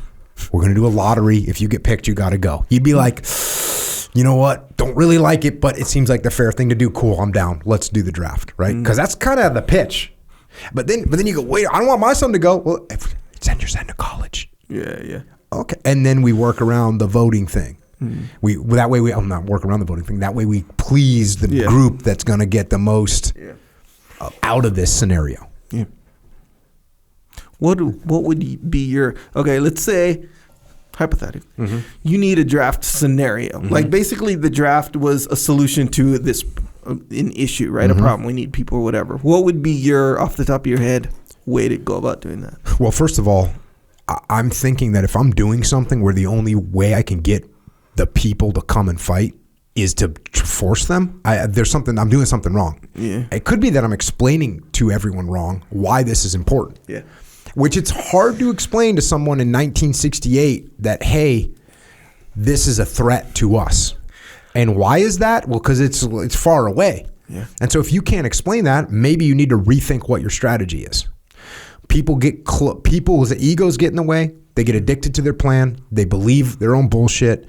You get a guy like McNamara and all the people that surrounded him. It was ridiculous. And Johnson, same thing. Like these guys have. Johnson knew that we weren't going to win Vietnam halfway through, and continued to send troops there and continued to have Americans get killed. So you would have started just. Yeah, well, I mean, that makes sense. You would say that start with yourself first, like if you're in charge of the word, like start with the beginning first. Like, is this solution a real solution, or is it adding to another problem? If I can't articulate to my team why we need to do something, then I need to either develop my articulation more, come up with those reasons, make them clear to everyone so everyone goes, yeah, you know what, this is a rough solution, but it's the only solution. We get it. We're on board. Yeah. That's why you hear me talk. The amount of times that I ordered my troops to do something is zero. The amount of times I said, all right, listen, enough debate. This is what we're doing. Shut up. I never had to do that. Yeah. Because if you can say, hey, listen, here's the goal that we got to get accomplished. Here's why we're doing it. Yeah. I'm open to suggestions if you can think of a better way. If you can't think of a better way, what do you think of this idea? And everyone goes, yeah, it sounds pretty good. And there's people that freak out and get all scared, like, whoa, sometimes you got to just say shut up and do it too. You actually don't have to do that. You actually don't have to do that. Now, could we be in a situation in a gunfight where I'm like, Echo, go take that building over there? Yeah, that could happen. And you'll be like, cool, got it, boss. Or you'll be like, hold on, I can't take that building. There's enemy in it. I'll take this other one. I go, cool. But you understand what we're trying to do. So the idea of imposing things on people is wrong. It's wrong to impose things on people. When was the era of like the propaganda posters and all that? Was always. That even today. For Vietnam War? Today. Yeah, we make propaganda posters. Well, okay, so, but you know how like there was like a very distinct era. World War II is the ones you're talking about. Yeah. Okay, so to me, and I don't know, what do I know? Pretty much nothing. But that being said, that seems like I see what they were doing there. I see what it's essentially a marketing campaign. which 100%. What do you mean? Essentially, that is a marketing campaign. I know, but sometimes you go past marketing into propaganda. Okay, kind of a thing, and that's what I mean by it, of course. But you're right either way. The it feels like, and it's kind of a different way of maybe, like it's a different way of saying what you said, where if you can't convince them that of a good reason to do this, then you're not. It's like something's up, right? Yeah, and here's the deal: like when you're in World War II and you're fighting the Nazis and the Imperial Japanese, it ain't a hard sell, bro. These people are trying to take over the whole world and impose darkness on it, and we got to go scrap. Yeah, that's what's about to happen. Yeah. So that's not a hard sell. That's why you have freaking lines. It's after September 11th. Yeah. Lines around the recruiting. Tim Kennedy. Remember Tim Kennedy? He's like, yeah, I went down to join after September 11th. There's a line. That's because it's real easy to see why we're doing this. Right. Well, what happened in Vietnam? In the beginning of Vietnam, it's like, okay, we're going to go fight these people. Then after a while, they're going, wait a second, what are they doing? Wait, why have we gone through? Because the South Vietnamese shuffled through 3, 4, 5 governments. We're going to help this government. Oh, well, now it's a new government. Now it's another government. Oh, now they're corrupt. This guy got assassinated. It's freaking crazy. And you start looking over there, wait, what are we doing? Mm. So as that stuff starts to build up, okay. And that's what pisses me off. Going back to this whole draft thing, what pisses me off is this. You hear me say this. If someone on the team doesn't like what we're doing, you need to raise your hand and say, hey, boss, we don't like what's going on here. Yeah. So if you're getting drafted and you don't like it, what the proper thing to do is for the country is to stand up and say, hey, listen, I am not going to go do this because I don't think this is right, because I see we went through 4 or 5 different governments in Vietnam. It seems like it's corrupt. We don't know what's happening. We're getting guys killed. We're killing civilians. We need to figure this out better before I sign up. And if 68% of the draftable populace would have said, hey, I'm not going to go fight, not because I have braces, not because I pissed on myself, not because I'm in college, but because I don't think it's the right thing to do. Maybe someone says, okay, we got to figure out, we got to reassess what's happening. Right. So in a way, let's go back to the marketing campaign expression. So let me ask you this. With a great marketing campaign, can you sell me an ice cream cone full of shit? Can you? No, sir. I don't think right? I can, no. So if you're trying to sell me an ice cream cone full of shit, I'm not going to buy it. Yes, sir. So what you need to do is say, wait, my product is wrong. I need to put milk and sugar and chocolate in here. Yeah. That you need to make an adjustment. Not an adjustment on not an adjustment on your message, on your product. Yeah. Or, which I think what the propaganda posters kind of seems like this was their little approach was, well, some of the ones I've seen anyway, it's less about the ice cream cone full of shit. Mm-hmm. It's more about what kind of person has the strength to endure an ice cream cone full of shit. Yeah, it's kind of that, you know. So that's some messaging there for sure. Yeah. So okay, but let me ask you this in a straight up, direct question. Yes, sir. What would be my chances of convincing you to eat an ice cream cone full of shit by saying, dude, if you're tough, you can eat this? There's very few people that are down for that. Yeah. Now, if I say, listen, hey, listen, this ice cream cone, it's got seaweed and it's got freaking clay. No, clay's not edible. It's got seaweed in it. This is a seaweed ice cream. It doesn't taste good, but you got to get some of this. If you're badass, there's a chance I can convince you. Look, we do stupid men do dumb shit all the time. Yes, sir. Because we just want to prove that we're cool. We're going to prove that we're tough. So there's a difference between trying to get someone to eat seaweed and someone trying to get someone to eat shit. Yeah. So what I'm saying is, if I'm trying to pitch you and the only thing I've got as a product is shit, it's not going to work. It's not and what I need you to say is, hey, listen, Jocko, I appreciate it. I'm not going to eat shit. It's not happening. Yeah. You can call me a wimp. You can call me weak. You can call me pathetic, but I'm not going to eat shit. Now, with the seaweed, you can be like, well, dude, I don't really want to be weak. I don't really want to be pathetic. So hand me the cone. We're going to get it on. Yeah. So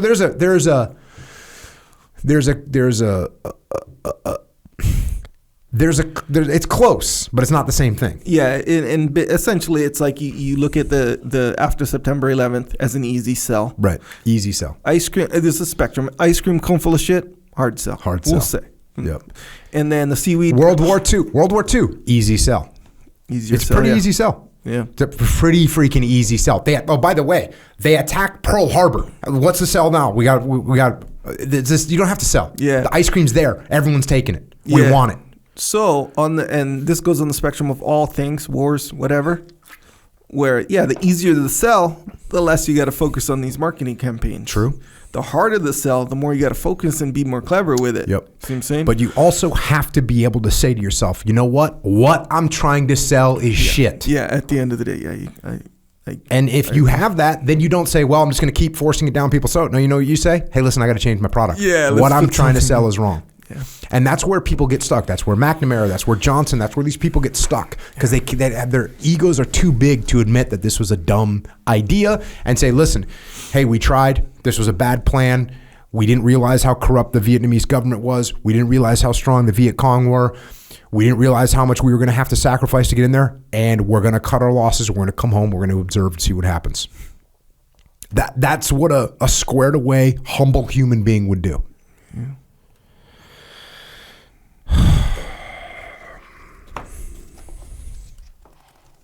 Going back to the book, William Broyles, who commanded a Marine infantry platoon in Vietnam from 1969 to 1971, said it was not a privilege to be able to fight. It was instead evidence that one had failed to understand how to manipulate the system, as if anyone not smart enough to get a deferment or at least to get a job in the rear was too dumb to do anything but carry a rifle. Wayne Johnson, who served as a grunt in Vietnam, 1968, told me that his squad leader assigned, quote, one of McNamara's boys to walk point, and justified his action by saying, if anyone has to die, better a dummy than the rest of us. Johnson said it was unfair, I know, but none of us protested. While he was with the unit, he added none of the point men were injured or killed.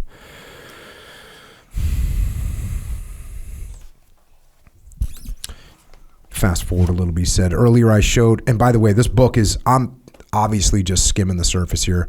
This book is really fascinating and informative about all this, not just around Project 100,000, but obviously about the draft and spills over into leadership as well. He says, earlier I showed how tens of thousands of middle class and upper class men beat the draft by employing such strategies as getting a family doctor to write a letter attesting to some minor medical problem. By contrast, most low-income youths knew nothing about how they could manage their draft status. In many cases, they had legitimate problems that should have kept them from serving, such as being blind in one eye or only having one kidney, but they possessed no awareness or skills to argue the case. They didn't know that they could go to a draft board or induction center and explain their rightful grounds for an exemption. Later, if they were abused in basic training or AIT, they lacked the skills to complain to a member of Congress. After discharge, if they were denied veterans benefits, they didn't know how to work through the bureaucracy. In my research, I found only one case of a Project 100K man or his family using the tools of protest and persuasion that middle-class citizens knew how to use. In 1969, a father in Oregon fought the Army's plan to send his son, whom he described as retarded with the mental age of a 10-year-old, to Vietnam as an infantryman. His mother said, "He's just a little boy. He'll be killed, sure." The parents generated publicity in Oregon newspapers and enlisted the aid of Congressman Wendell Wyatt and Senator Mark Hatfield. Because of all the negative publicity, the Army canceled the youth's assignment to combat in Vietnam and sent him instead to Germany to perform clerical tasks. That's only one case. And why? That's what he's pointing out, is somebody that's up in the freaking poor rural area doesn't even understand, oh, well, you can defer, you can try and get out of this. Or someone from the ghettos doesn't understand, oh, you can try, there's a way to get out of this. They haven't heard it yet. Going crazy. He says this, during my lifetime, in moments of extreme stress, anxiety, or panic, I have done things that are dumb and destructive. It is humbling and instructive to remember my own episodes of dysfunction when I consider the insane actions of some Project 100K men who were young, typically 19 or 20, and burdened with more anxiety and vulnerability than I will ever experience. That's a freaking great point. You think about the things that you've done when you're stressed out, freaked out, and you've done dumb things, behaved badly, made bad decisions because of that, and you're a smart person. And imagine what these other people that are under more stress in a combat scenario. In a study of intellectually disabled men at the mental hygiene clinic at the 67th Evacuation Hospital in Quy Nhon in a 6-month period, 2 Army psychiatrists found that Project 100K soldiers were referred to for psychiatric help 10 times as frequently as other troops. Project 100K men, they said, seemed to have lowered stress tolerance and a relative lack of the usual mechanisms for coping with stress. In a separate study, 4 Army psychiatrists concluded, quote, individuals of lower intellectual capacity have greater difficulty in adjustment than persons of average intelligence and thus more frequently become psychiatric problems or disciplinary offenders, end quote. Can you imagine that in Vietnam, during the war, they're studying intellectually disabled men in the Army in Vietnam, in combat? God, what a freaking disaster.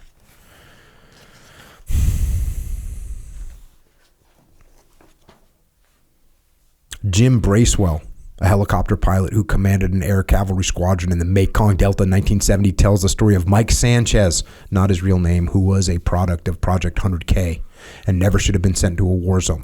As soon as Mike was assigned to an infantry platoon in the field, the young lieutenant platoon leader realized that a terrible mistake had been made.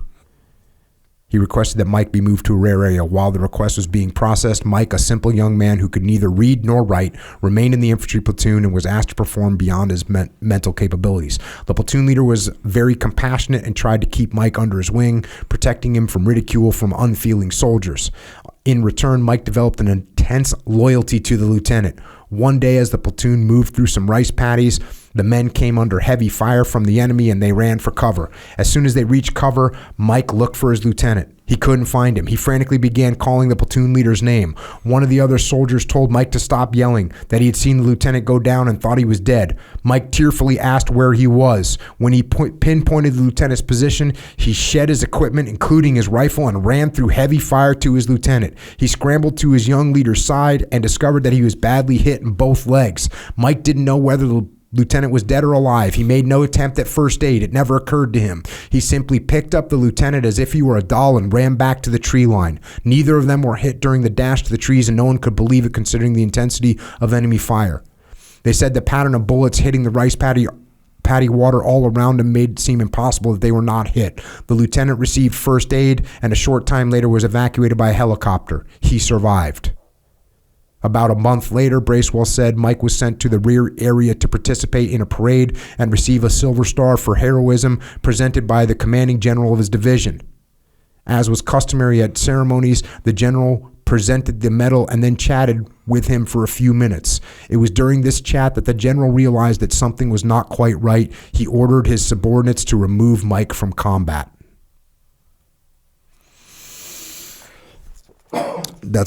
That kind of rings of like the Forrest Gump scenario, you know. And that section, there's some other good stories in there about just about guys that did perform, like even though they were not quite didn't have as much cognitive capacity, and then he's got a bunch of examples like that.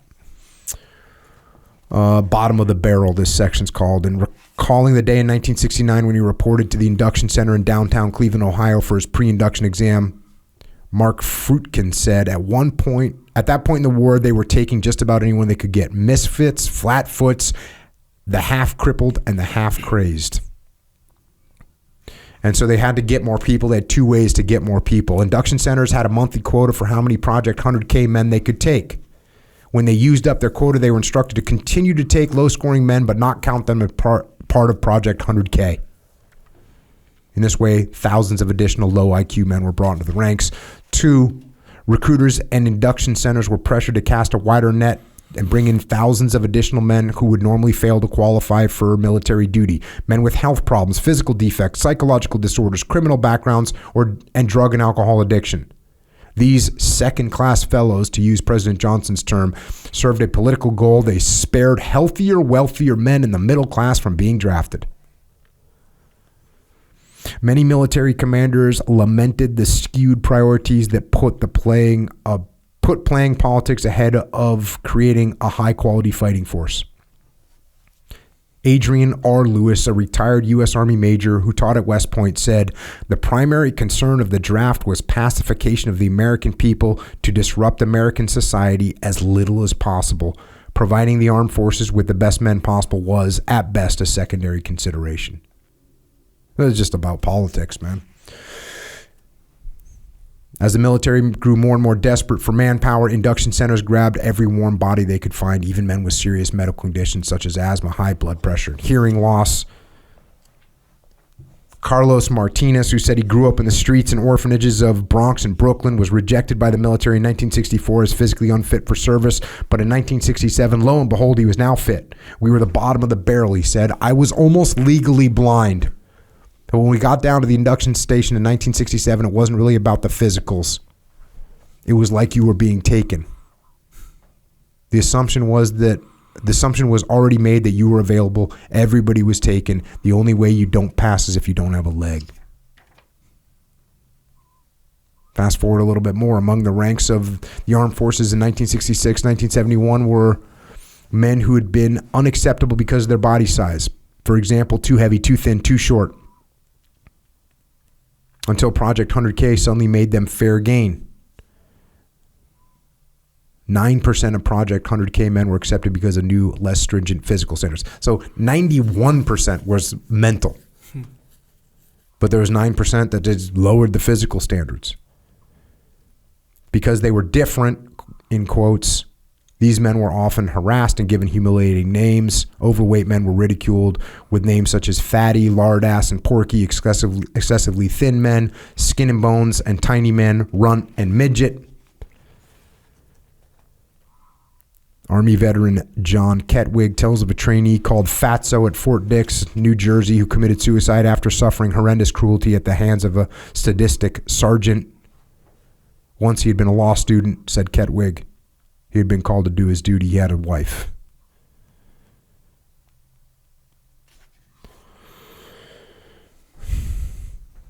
And criminals as well. For many NCOs and officers, the Pentagon policy that caused most anger and outrage in the later years of the war was the relaxation of so-called moral standards. Men who had been convicted of serious crimes like armed robbery were supposed to be disqualified from service, but recruiters and induction centers were given the authority to grant moral waivers to bring them into the ranks. In a common scenario, a judge working in collaboration with the recruiter would give a young offender a choice: go to jail or join the Army or the Marine Corps. When a judge and recruiter worked out a deal, the procedure was known as punitive enlistment. Criminal behavior was often accompanied by alcohol and drug abuse. If a man had a police record for drunk driving or intoxicated assaults, he would have been rejected in the days before the Vietnam War, but after the war began because of the manpower shortages, he was accepted. That punitive enlistment. How much do you know about that? Do they do that now? I heard of that being done. They don't do it anymore. I would hear guys saying that even when I got in, it's either jail or the military. Yeah, I know a guy. Oh, okay, cool. Straight up the judge, that's what he told him. Okay, that's then it still happens. How long ago was that? It's hard to get in the military right now. Yeah, it was before. I don't know. I don't know. But he is younger than me. Mm-hmm. So I know that. I guess it's a thing. I definitely knew people that told stories like that, but there's a lot of people, especially when you first get in the military, a lot of stories, you know. Oh, for real. Everyone was drafted to play in the NFL, but then they chose this, or everyone's a D1 football player or a Golden Gloves boxer, and there's a lot of stories you hear. Yeah. Or I was like thug, I was either come to jail or come here. So you hear a lot of stories. You don't know which ones to believe, kind of, when you first get in. Yeah, I believe this guy, I guess. I mean, yeah, I believe him, but I don't. Who knows? I didn't grow up with him or nothing. So if you know the guy, yeah, and he seems legit, then maybe it's true. Yeah, yeah.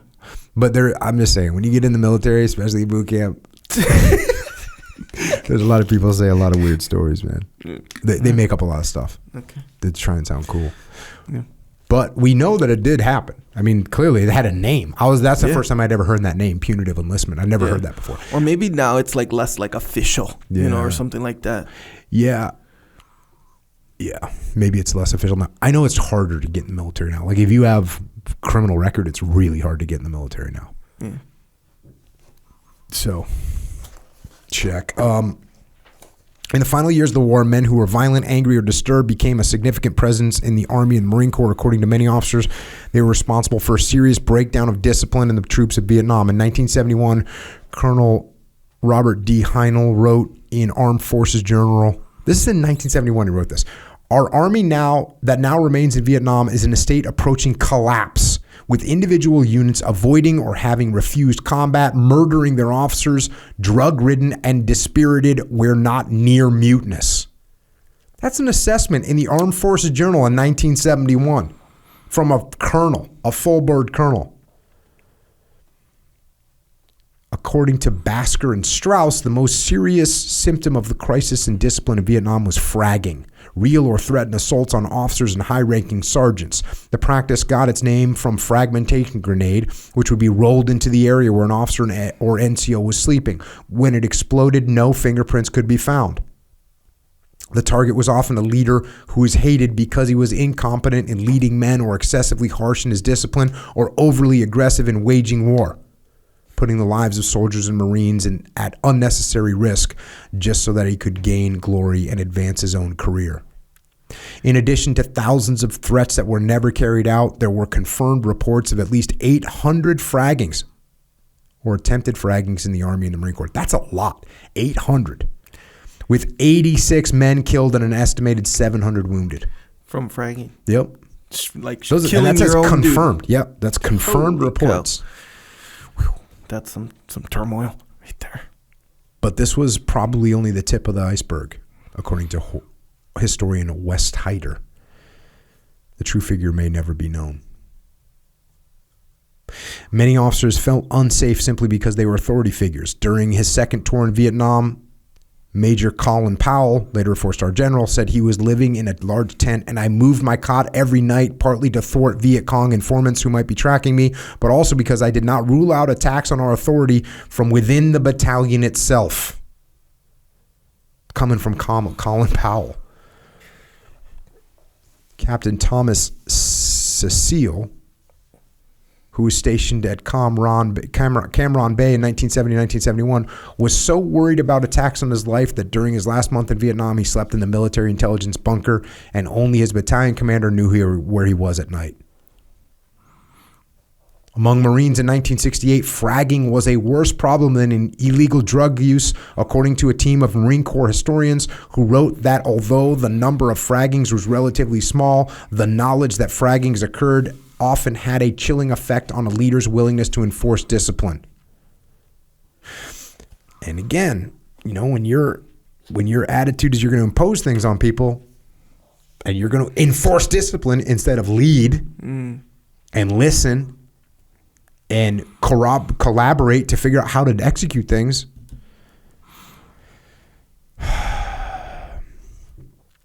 And I know someone's like, well, how are you going to get him to do it? Well, you got to listen to him. And I've actually done that. I did that my whole career.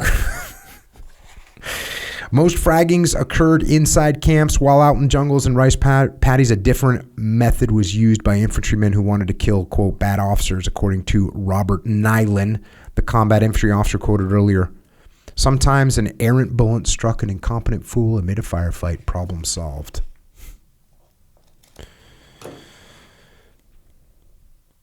During the war, an Army private named Paul Solo was quoted as saying, "The Army keeps a lot of strange dudes off the street." The most common example of strange dudes were known in the military as misfits, chronically maladaptive soldiers who were unable to fit in with other soldiers because they were disturbingly different from everyone else. Misfits, wrote Arthur Peter Barnes, tend to share a number of common characteristics. A large majority are high school dropouts who are often slow-witted loner types who are not particularly attractive or likable. In civilian life, most of them have been losers many times over. In the military, this pattern is repeated. If misfits manage to slip through pre-induction screening and they enter basic training, their inability to adapt becomes noticeable, and they are usually discharged, sometimes with a diagnosis of personality disorder. But during the Vietnam War, misfits were kept because of manpower shortages. Most of them were poor learners or slow adjusters. They were unable to make friends, and they became targets of their superiors' rage and their peers' resentment. Malcolm Miller Jones, a veteran who grew up in New York City, noted that group cohesion was important for platoons in training and in combat, and a man who failed to work in sync with his comrades and failed to do his share of the chores was often the recipient of a blanket party, in which a blanket was thrown over the man and his platoon mates beat him anonymously with their fist. A blanket party would cause some men to shape out and become cooperative, but it failed to reform others. I mentioned some of the success stories. Here's another success story. There's a chief hospital corpsman, Don Phelps, who was in charge of a sick bay, a big sick bay, and he had an assistant that he calls Elmer here, not his real name, who was not too bright, quote, not too bright. Phelps was ordered to take Elmer, and he was immediately surprised by the young man's solid performance and eagerness to please. Elmer made the sick bay sparkle with cleanliness. Phelps said, "I couldn't have asked for a cleaner, sharper space if I had a crew of 5 working for me." Because of Elmer's mental limitations, Phelps said he never gave him any large amount of detailed work, but in the basic cleaning jobs that he assigned, Elmer took extreme pride in what he did accomplish. He was very polite and developed a highly commendable appearance. The story of Elmer supports the argument made by many educators and psychologists that low aptitude individuals can be productive in low stress, non-dangerous situations. It gives another example of a lieutenant that has to type letters of condolences home, and he says, "My best typist was a young man who seemingly never should have been drafted or recruited. His mental acuity was severely disabled. However, he was diligent in his duties, never distracted, and rarely made an error. I wish I had more like him."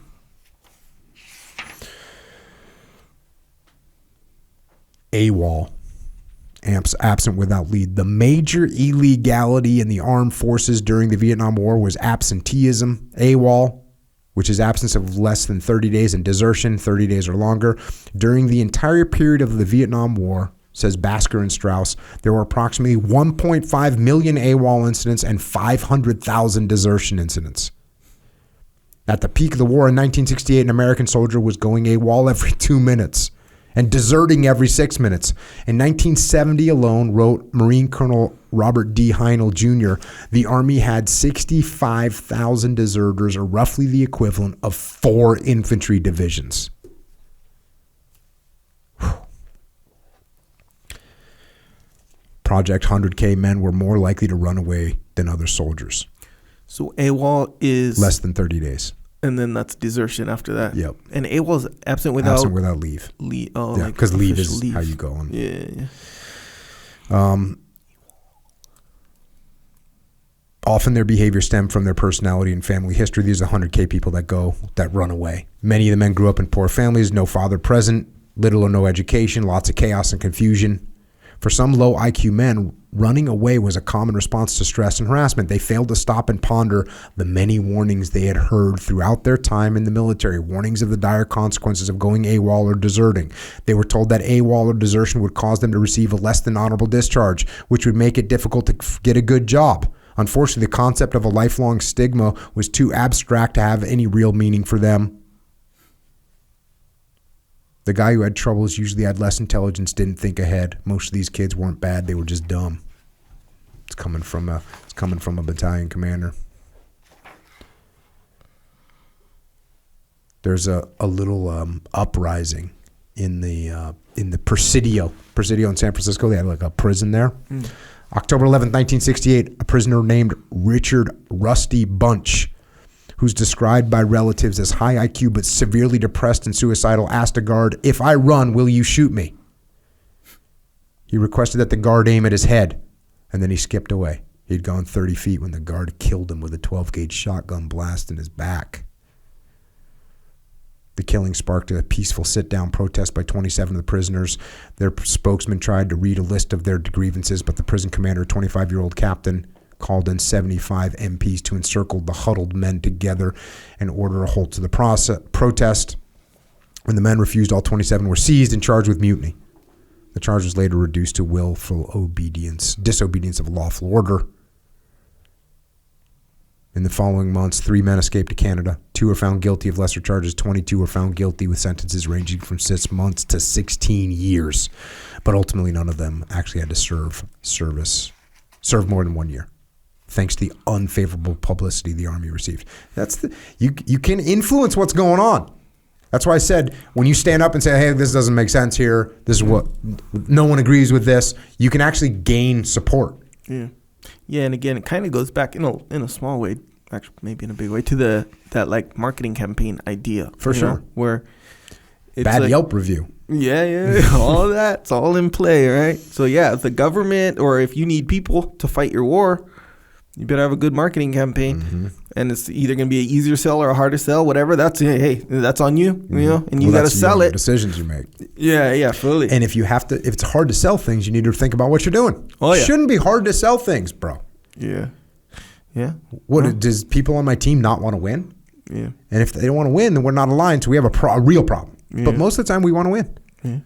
And then and the shoe's kind of on the other foot as well. If it's like, hey, government is not selling me, they're trying to impose, so hey, let me market to why, why we shouldn't, why we don't have to do this, and boom, you get that support, you get an effective, successful marketing campaign. Mm-hmm. Man. Unless your marketing campaign gets banned. Then you can market against them banning your campaign. Yeah. You see what I'm saying? Yeah. But yeah, that's a little tricky these days. That makes it hard for sure. Bad paper. Bad paper is when you get less than honorable discharge.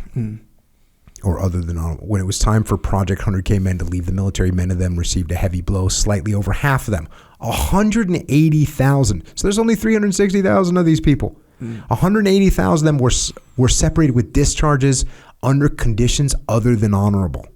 A stigma that made it hard to get good jobs because many employers would not hire veterans who failed to produce a certificate of honorable discharge. They were often barred from veterans' benefits, such as health care, housing assistance, employment, and counseling. Some of them became chronically homeless and troubled. Although some bad paper vets have been guilty of serious offenses, most have been accused of minor offenses related to the stresses of military life in combat: AWOL, missing duty, abusing alcohol or drugs, or talking back to a superior. There was a cruel irony in the less than honorable discharges. Millions of men who beat the draft legally by going to college or getting braces, etc., suffered nothing. In fact, they held an advantage over men who served. They got the first crack at jobs, compiled seniority and experience. Even the draft dodgers who fled to Canada and Sweden got amnesty from Presidents Ford and Carter. But not McNamara's bad paper vets. Unlike the articulate, politically astute war resistors, they had no one to lobby for them. And then he talks about one guy that, Bill Daniel of Nashville, who'd been an Army recruiter in 1967. When he was interviewed 35 years later, he was still bitter about the approximately 100 McNamara's morons he had personally recruited in the slums of Cleveland, Ohio during the war. It didn't really sit too good with me, he said. But when you are told to do what to do in the military, you know what you do what you were told to do. They never should have been in the military. Many of the low aptitude men that he and his fellow recruiters signed up were either killed in combat when they left the Army. They were departed with less than honorable discharges for such offenses as going AWOL, insubordination, or bedwetting. You take a man who can't read or write, he said, he never knew about deferments, he comes from the ghetto, and he may not want to take orders, and you send him by the most expedient means necessary into combat. That's only going to lead to failure. Fast forward a little bit, several veterans counselors in the 1980s told me of similar experiences with low IQ Vietnam veterans. When review boards were asked to change a discharge from undesirable to general, the uniformed officers who were compassionate toward Project 100K men would approve the change. So you got people trying to get these bad discharges changed, and the military uniformed officers like, yeah, we need to give these guys a break. But they would be overruled by civilian superiors who regarded men who had gone AWOL as slackers who deserved no mercies. In an absurd turn of events, some of these civilians who viewed themselves as upholding military tradition had been draft avoiders during the Vietnam War. It was infuriating to see these officials kick the very men who had served in their stead. So here is the verdict. Kind of puts out some word on McNamara's plan. At the dawn of Project 100K, Robert McNamara boasted that the program would, quote, salvage the poverty-scarred youth of our society at the rate of 100,000 men each year. First for 2 years of military service, and then for a lifetime of productive activity in civilian society, end quote. Despite the soaring optimism, Project 100K became known as McNamara's Folly. It was a failure, bringing more suffering than redemption, though some Project 100K men did well in the service, passing basic training and going on to productive military assignments. Large numbers of them had trouble coping with the demands of military life. They were often hazed and ridiculed and demeaned. It was ironic that McNamara, in one of his speeches extolling Project 100K, said, "I have directed that these men shall never be singled out or stigmatized in any manner." End quote. And then he puts, somehow his order never worked its way down to company level. Some veterans of Project 100K were psychologically devastated by the war. Dr. John Wilson, a psychologist at Cleveland State University who spent several years studying Vietnam veterans' emotional problems, estimated that thousands of Project 100K men who had served in Southeast Asia were so severely messed up that they couldn't function in society. When I say severely messed up, I mean they can't hold jobs, raise families, and cope with day-to-day living. McNamara had predicted that life after they returned to civilian world, Project 100K men would have an earning capacity, quote, 2 to 3 times that it would have been had there been no such program. After the war, however, a follow-up study on Project 100K men showed that in the 1986 to 1987 labor market, they were either no better off or actually worse off than non-veterans of similar aptitude. So much for McNamara's rosy prediction. In 2014, when many Vietnam veterans were entering their retirement years, a study funded by the Department of Veterans Affairs estimated that more than 283,000 veterans still suffered from post-traumatic stress disorder, which was characterized by disabling flashbacks, hyperarousal, and sleep problems.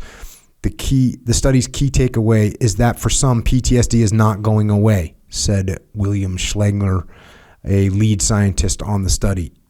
It is chronic and prolonged. For veterans with PTSD, the war is not over. The study found that low IQ veterans were more likely to suffer from PTSD than high IQ vets. Project 100K and McNamara's other failures in the war wrecked his reputation. At first admired for his intelligence and analytical prowess, author Thomas Sticht wrote, McNamara later became one of the most hated men in America by the officers and enlisted personnel he had led. One officer, angry over the abuse of mentally limited men in the armed forces, even confronted McNamara in public. At a conference in Washington, D.C., as McNamara touted the virtues of Project 100K, an Army psychologist who was treating psychologically afflicted Vietnam veterans at Walter Reed Army Medical Center stood up and spoke out. Although McNamara was a mere captain, Dr. Walter P. Nake, Knake, told McNamara, "What you're doing is wrong." And by the way, Dr. Walter P. Nake, I looked him up. He's alive, and if he wants to come on the podcast, he's invited. Did McNamara ever express regret over Project 100,000? Biographer Deborah Shapley says that to the very end, he refused to apologize or admit error. McNamara wanted to believe that Project 100K was a universally successful program, but his self-congratulation was at odds with the verdict of most scholars and other observers. Christian Appy said Project 100K was instituted with high-minded rhetoric about offering the poor an opportunity to serve. Its result, however, was to send many poor, terribly confused, and woefully undereducated boys to risk death in Vietnam. Annie P. Baker, a history professor at Wheaton College, said Project 100K, or McNamara's morons as the cruel joke went, was a disaster benefiting neither the men nor the armed forces. Jacob Hellebrun of Georgetown University said McNamara's experiment in social engineering had the most awful results, including ridicule in training camps and death in Vietnam. Samuel F. Yeat, a professor at Howard University, said that instead of preparing impoverished young men with skills for a better life, Project 100K was little more than an express vehicle to Vietnam. Denouncing McNamara for his intellectual arrogance and duplicity, Myra McPherson, author of the Vietnam classic Long Time Passing, called Project 100,000 a shameful brainchild and one of the most heinous acts as one of his most heinous acts as chief architect of the war. On the last day of 1971, Project 100K was officially ended, and in July of 1973, the draft was replaced by the all-volunteer force. Passing the AFQT was raised from the 10th percentile, IQ of 72, to the old standard of the 31st percentile, IQ of 92. So they shut it down. But he goes to point on that this kind of thing still happens. He says in 1976, Charlie Wilson, congressman from Texas, testified at a hearing about the death of one of his constituents, Lynn McClure, who was a 20-year-old young man from Lufkin, Texas, who had a history of non-success, who was mentally retarded, who weighed 115 pounds. He somehow got into the Marine Corps and was severely beaten during basic training and died as a result of those injuries without regaining consciousness.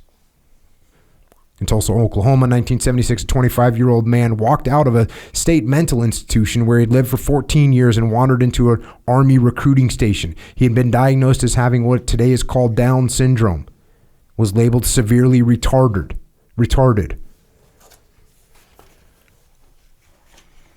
When he entered the recruiting station, he was promptly enlisted by a sergeant who, a later investigation revealed, faked his test scores. He was sent to Fort Ord, California for basic training, soon deserted, came back to Tulsa, arrested, put in the Fort Sill stockade to face court-martial. Psychiatrist examined him and found he had the mental capacity of a 9-year-old.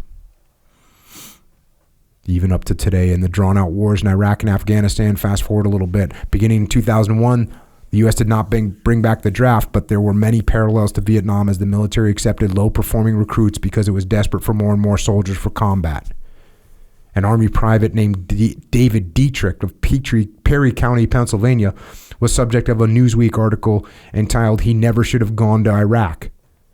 Before and during his Army time, he was considered slow in his thinking, and he had trouble retaining information. In basic training, he couldn't hit targets on the rifle range, even though he was given extra training. One superior campaigned to have Dietrich sent home on grounds that he would pose a danger to himself and others if he was sent to Iraq, but the request was rebuffed by higher up. As with Vietnam, there was a big push to get troops into the combat zone. Soon after he arrived in Iraq, he was assigned to act as a scout in an abandoned building where he was supposed to watch from an open window. A few minutes after starting his duty in the window, he was shot dead. That was in December 2006 in Ramadi, right after we left. 2007, 9 Marine Corps recruiters worked in the Houston area were punished for using stand-ins to take mental tests at the Houston Induction Center for 15 marginal prospects who might not have passed the tests on their own. The fraud was caught by an official who noticed the signatures of the test takers didn't match those on the enlistment forms. No one knew how long the fraudulent test taking had been going on. Yeah, that's 2007, by the way. From 2004 to 2007, 4 major branches of the armed forces granted 125,000 moral waivers to override the rule against accepting people with criminal records. Stephen Green, 20, an angry misfit and high school dropout from Midland, Texas, who had racked up jail time for drug and alcohol offenses before he joined the Army with a moral waiver. In 2006, Green and 4 other soldiers in Iraq drank alcohol, changed into black clothes, and then raided the home of a husband and wife and their 2 daughters. Green killed the parents and the younger daughter. Then he and a second soldier raped the 14-year-old daughter, shot her, sent fire to her body to try to destroy the evidence. He was convicted of rape and murder and sentenced to life in prison. 2014, he committed suicide by hanging him.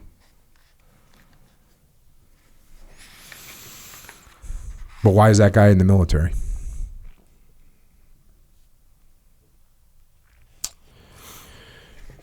Here's the closer of this book.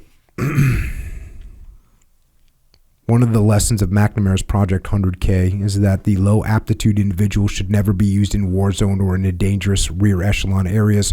Putting their lives at risk is cruel and immoral, and on sheer practical level, it degrades the effectiveness of war efforts. The least intelligent among us should never be viewed as expendable units of manpowers, but as our fellow sojourners on this fragile earth, deserving respect and compassion and gratitude for the contributions they make to our families and our society.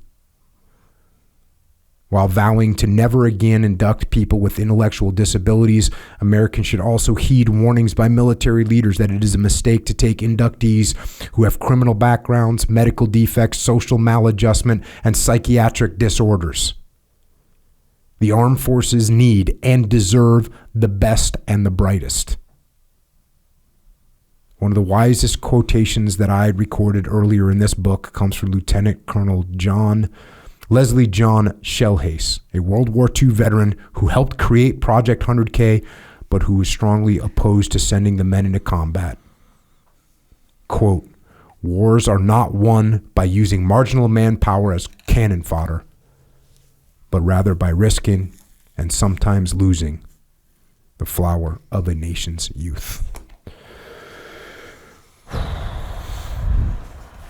So there you have it. Not exactly an uplifting book. Definitely worth buying, definitely worth reading, but it's not gonna make you feel any better about things. And then why read it? What do we take away from it? Why are we talking about it on this podcast? Because what can we learn from it?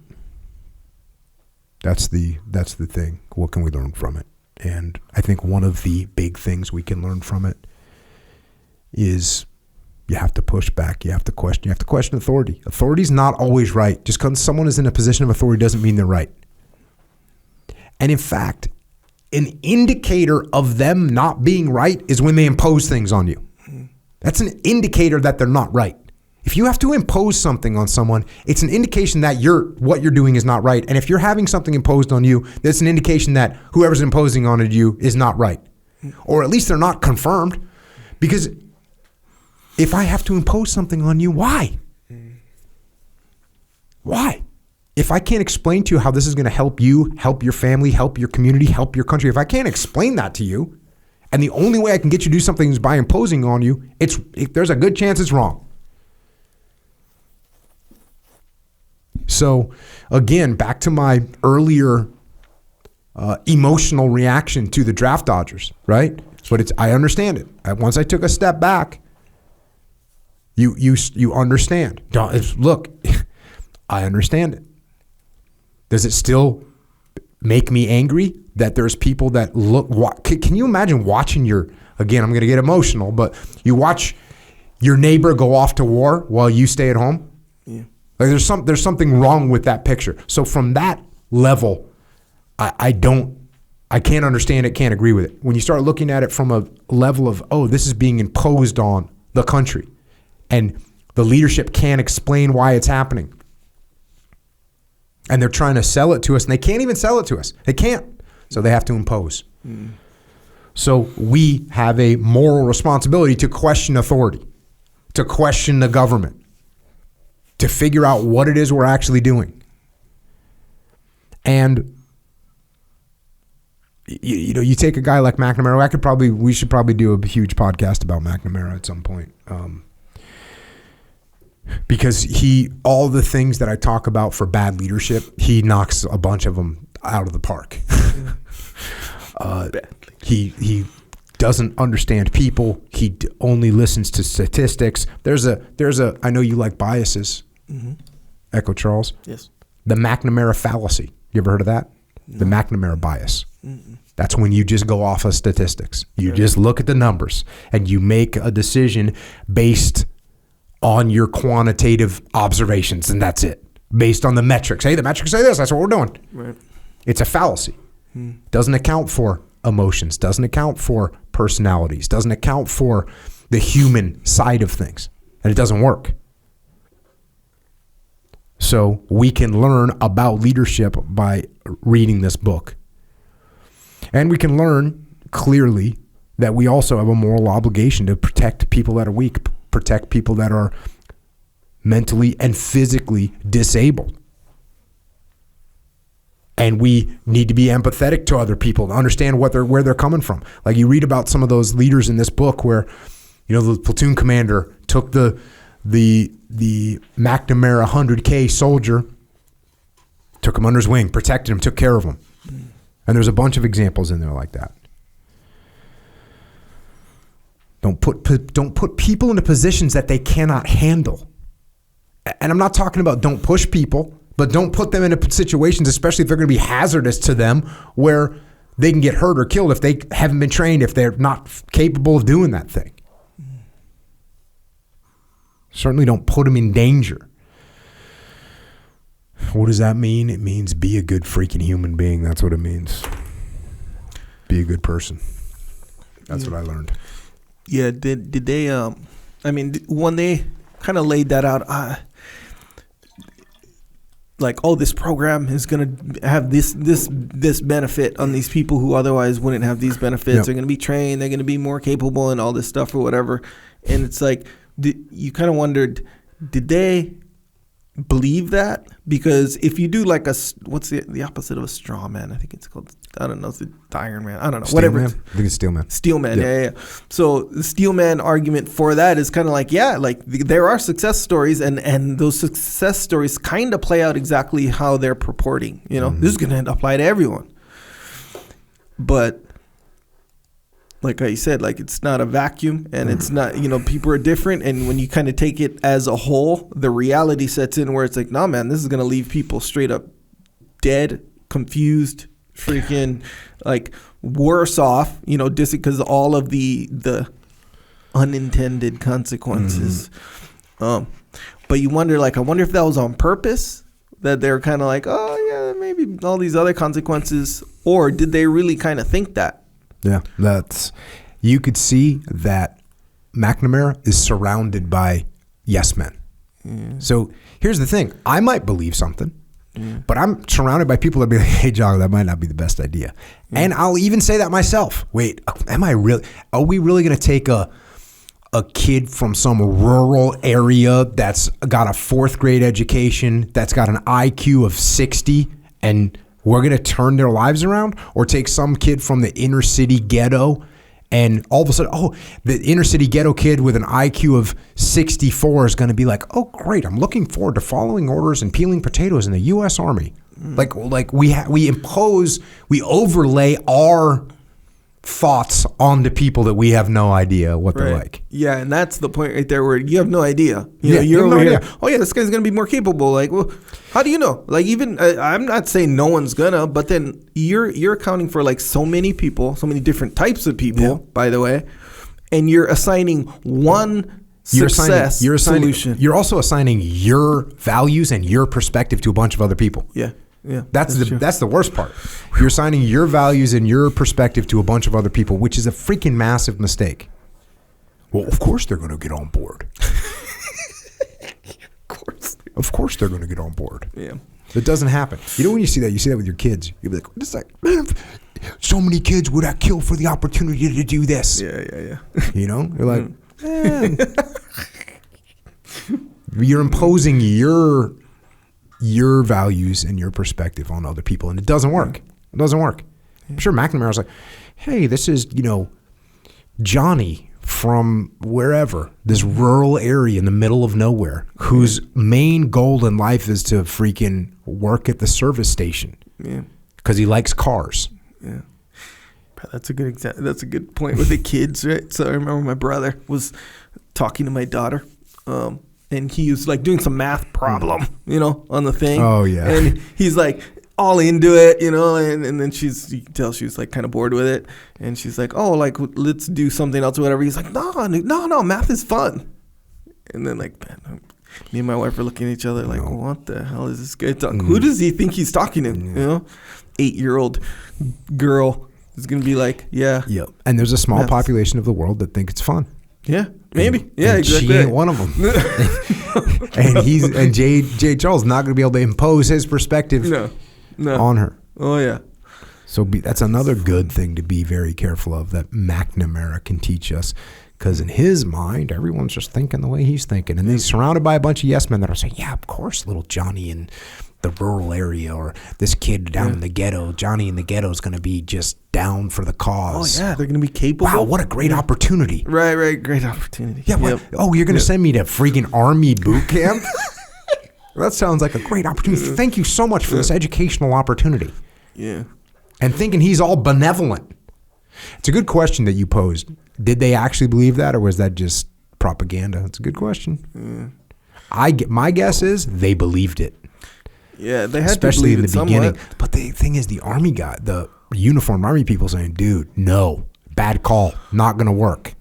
Then again, think about it, because you could see like one of these people, especially if you're used to just like handling people on that with that kind of numbers. You know, we need 1,000 guys here. We need 10,000 guys here. Like, who are we gonna put? Like, you're not dealing with actual human beings anymore in your head. You're like, bro, get the guys who don't have nothing to live for.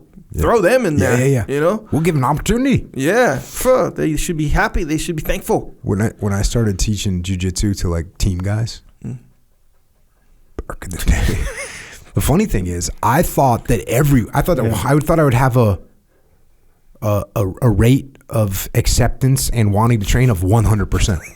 I bet everybody, hey, when I show this to you, you're going to 100%, I'm going to, well, how am I going to do this? How am I going to train all these guys all the time? They're just going to want to train. I'm going to have to do it in the morning. I'm going to have to do it at night.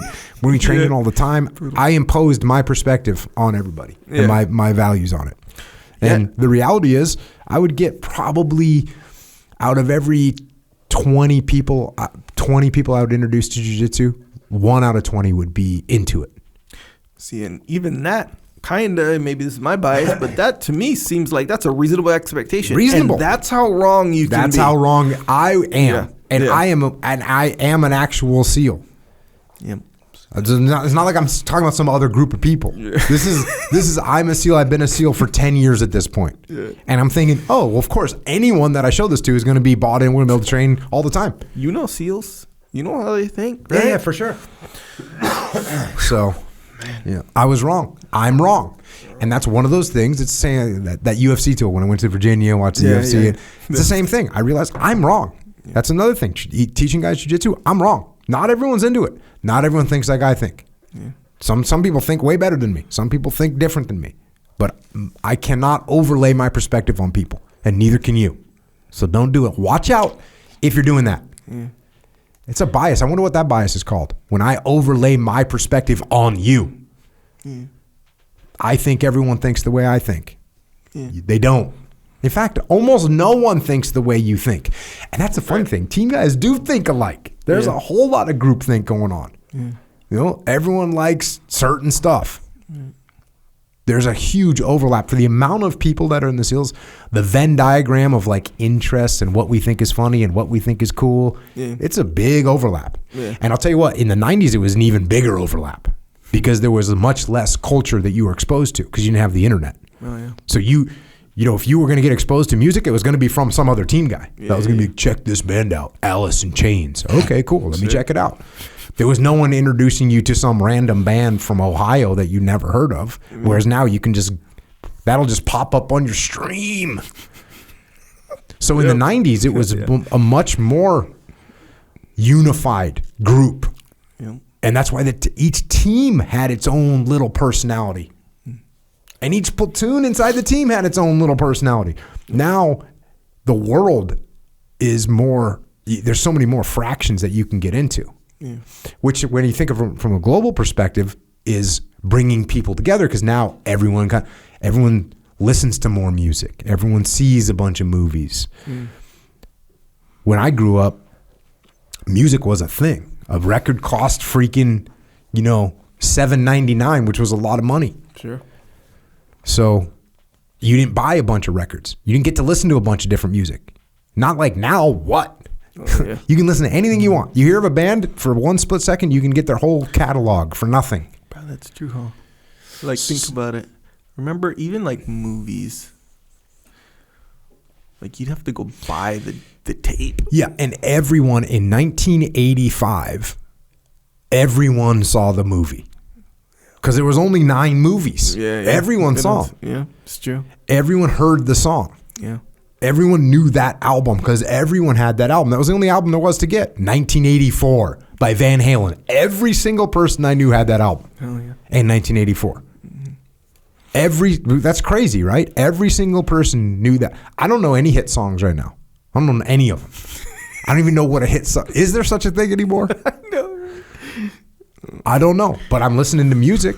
Yeah. I'm even listening to newer music that's coming out, but I'm not listening to what everyone else is listening to. So we have a less unified situation, but that makes it even harder for me to impose my little ideas on you and transfer my values onto you. It doesn't work. Yeah. It's true. All right. Well, we want to help people. Yep. Right? We definitely want to help people out. And let's talk about some things that might be able to help people out. Yeah. We here are doing a few things to help people because we are on this path. And if we're not, we're trying to be, most of us. I'm not just going to impose I'm not just going to assume. That's not what I'm going to do. So here's the deal. What is it that people may need in the world right now? I can tell you one thing that people need from time to time. Sometimes you need a little extra, let's call it energy. Sure. Yeah, energy helps for sure. Because the energy will help you to get through. Maybe you got to work to do. Maybe you got to work out to do. Maybe you got the jiu-jitsu to do. Maybe you want to stretch. Maybe you want to get up. This is stuff we got to do. Maybe you got to just focus on getting done with some work so you can go work out. Yep. So sometimes you need some energy. That's true. We made some energy releasing projects that will release energy into your brain and body. Yes. So if you're into energy drinks or you think you might benefit, again, this is me just not imposing my view. Wait a second. Even if you're not into energy drinks, because you might not be, there's a good chance I wasn't into energy drinks. Oh, yeah, especially if it's for a reason. Because the reason I wasn't into energy drinks is because they were made of poison. Yes. And I wasn't going to put poison into my body. No need. Despite the fact that it might give me a short-term gain of like a little bit of hype. Yeah. Then I have a long crash. I have health issues. I have the whole deal. Yep. So we're not doing that. Nope. We got good news. We got a new era of energy drinks. Jocko, Discipline Go. Energy drink. All healthy. No sugar. It's sweet still. Got that monk fruit. We got the monk fruit. See? So good stuff. No artificial stuff in there. None. All natural. No preservatives even. So this is a healthy energy drink. Yeah. Good front side, good back side. Boom. Good to go. You'll be healthier. Long-term, you'll be better short-term, off. strategic and tactical. Victory, Tactical win, strategic win. Boom. So yes, you are correct. You cannot be into energy drinks per se and still be into this. And it's helpful on this path that we're on. So we're very good. helpful. So we are good to Discipline, go. So check go. those. Yes, check those out. Try one. See which flavor is your favorite. We got powder too, by the way. Yeah. You can get a powdered form of that. You can get a powdered Discipline Go pre-workout. Yeah. Oh, yeah. And that's another good one where the traditional pre-workout, I can see why people are not into that. Here's the thing. I'll admit it. I got off them for various reasons, for kind of the reason we're talking about, where it's like, I know the benefits of a traditional pre-workout, but you pay a price with those, There's all the stuff in them and all this stuff. And you kind of there's like this itchy feeling that you get on your face and all this stuff from a pre-workout. It is weird, but when it comes with that boost or whatever, you kind of accept it, then you kind of embrace it, then it's kind of like, yeah, it's working kind of a thing. But after a while, you're like, bro, I don't know if I should be taking this stuff for so I kind of stopped. But this one's not like that. So this pre-workout, Discipline Go, pre-workout, doesn't give you all that weird jittery, all that weird downside, the itchy face, even though some of us might still like it, even though that's not very beneficial in a workout. You just working out with itchy face, working out with not an itchy face. That's the only difference as far as the itchy face goes. But still gives you the good workout, the vasodilation that we look for. Really good. So you got that. You got the pills, by the way, if you need to take that quick hitter. Yep. And look, then you're going to go blast a workout. Blast it. Yes. And then guess what you're going to need? Some protein. Yeah, you're going to need some protein to recover. I have an announcement to make to the world. All right, lay it on me. Elvis Presley, I guess the last thing that he ate before he died was a peanut butter banana sandwich. Oh, okay. Cool. Now, this is the king of rock and roll. You know what I'm saying? Yes, I mean, sir. this guy is the king of rock and roll. Sure. We have to hold his opinions at some level of reverence because he is the king of rock and roll. Okay. Now, unfortunately for him, he wasn't healthy, right? Things got the best of him. Maybe the peanut butter. He had fried peanut butter and banana sandwiches, right? Oh, the sandwich was fried. Yeah. Okay. Upside, taste real good, right? Downside, just off. There's a lot of downside. Yes, sir. Yeah. There's a lot of downside. Okay. So we can actually have upside. You want that taste? Get some peanut butter milk, get some banana cream milk, put 1 scoop of each, and you got yourself a little treat. You got yourself a little Elvis treat. I'll tell you, if you want to boost that one, which that's a good move right there. I'm literally going to try that It's today. so good. So you get 1 scoop banana cream bomber to be specific, 1 scoop peanut butter chocolate.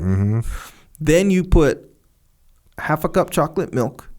Damn. The rest regular milk or almond milk, whatever you like, and then 1 frozen banana. See what I'm saying? Oh, and 1 scoop peanut butter. But this is untested, what you're talking about. This is my hypothesis, yeah. Before you do that, try what I just said. Yeah. Mix your fluid of choice, almond milk, coconut milk, Yeah. what's the other one? Oat milk, I guess. Hell yeah. Or dairy milk. Or regular cow's milk. Just try 1 and 1 and tell me what you think before you get crazy. Before you're out there getting chocolate milk down the store, getting Tulsi's banana out the freezer. I'm an advocate of getting because it's one of those things where you have like the perfect base because you don't need anything additional. You don't need it's perfect as far as like just enhancement. Oh, it's like a video that you make. Yeah, something like that. Yeah, exactly. So yes, perfect, best tasting protein that there is. Really? Check. So boom, that's gonna help you out. Get yourself some Get yourself some mobility and joint health. Right. That's where we got the joint warfare, the krill oil. Yep. Go read reviews of either one of those two to see what's up. Yeah, it's true. Yep. Also, immunity. You want that immunity. You do. Yes, we do want the immunity. So immunity and joints, by the way, is one of those things where, man, until it gets compromised. Yeah. We might not think about it all the time, but boom, you got to stay ahead of that train right there. Yeah. So yes, vitamin D3 and a product substance capsules called Cold War. Mm-hmm. Oh man, those will keep you out of a jam for sure. Keep you out of the jam. Also, you got kids. Get some more of your kid milk for those kids. We don't want to poison our children. No. Seems obvious. You wouldn't even think you'd need to say that. And yet go to the store and look at what people are buying to feed their children. Yeah, they're going to feed their children poison. Don't do that. Get them some Warrior Kid milk. By the way, they're super stoked. Only product this is the most unified product where the parents want it as much as the kids. The kids want it as much as the parents want them to have it. Because your kid's like, oh, I want my kid to be strong and healthy. Cool. And the kid's like, I want something that tastes awesome. Cool. Warrior Kid milk. Brad, you probably are kind of past this. You've probably been out of this game for a while. But getting little kids to like eat their dinner, right? Or eat their whatever. And then the kid being like a picky eater or whatever, right? So that's like a challenge. I'm a picky eater.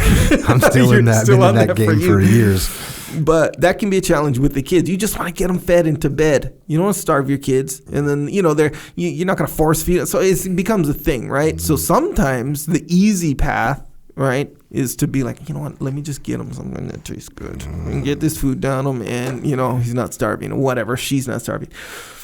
But here's the thing. So in that battle, because that can be a battle. I'm not saying for everybody, but that's a common battle that I hear about. This is one of those just a tools, solution, bro. One of those solutions where it's like, yep, they're not going to protest. They're going to love that one. And then, boom, they get their protein. They get their nutrients.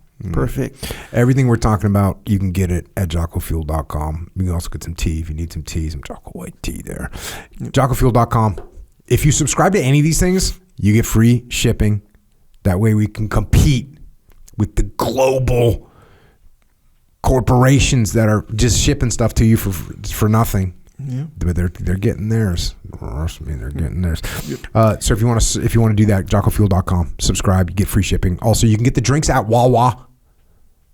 Where? Wawa. Wawa. And the Vitamin Shop. You can get all the products at the Vitamin Shop. So go check those out. Yep. So there you go. Also, Origin USA. This is where you can get your American-made jeans, boots, some wallets on there, a bunch of good stuff, jiu-jitsu stuff, gis. No, here's the thing. They're not just like regular freaking like generic-ish stuff. Do you know Neil, Black Belt Neil here? Black Belt Neil. Yeah. Anyways, I was rolling with him. And he trains MMA, and so he trains MMA during the day. That's probably why you don't know him, because you don't train MMA during the day. But he happened to throw gi on the other day, and we were rolling, and he like grabbed my gi, and then he was all like, "Hey, what is this?" He started man? caressing. Yeah, he started caressing me. He like stopped rolling to ask me about it. And I go, "Yeah, bro. Oh yeah. This is called the Rift." That makes complete sense to me, and that's how all of it is too. By the way, so I have 2 pairs of Delta 68 jeans. Mm-hmm. I have the factory jeans. Mm-hmm. Even when you put those on, you're like, oh, there's a little bit more to these, just from a physical present standpoint. Yes, sir. So yes, they're originusa.com. That's where you can get this stuff.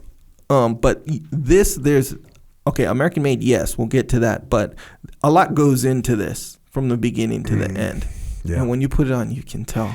And you can also tell that it's made in America. Yes, sir. You can tell it's made in America when you see people bringing back machines from overseas, which we literally brought back machines from overseas to start making stuff back here and make more stuff back in America. Mm-hmm. I mean, come on. Are you serious right now? Yeah, we're serious.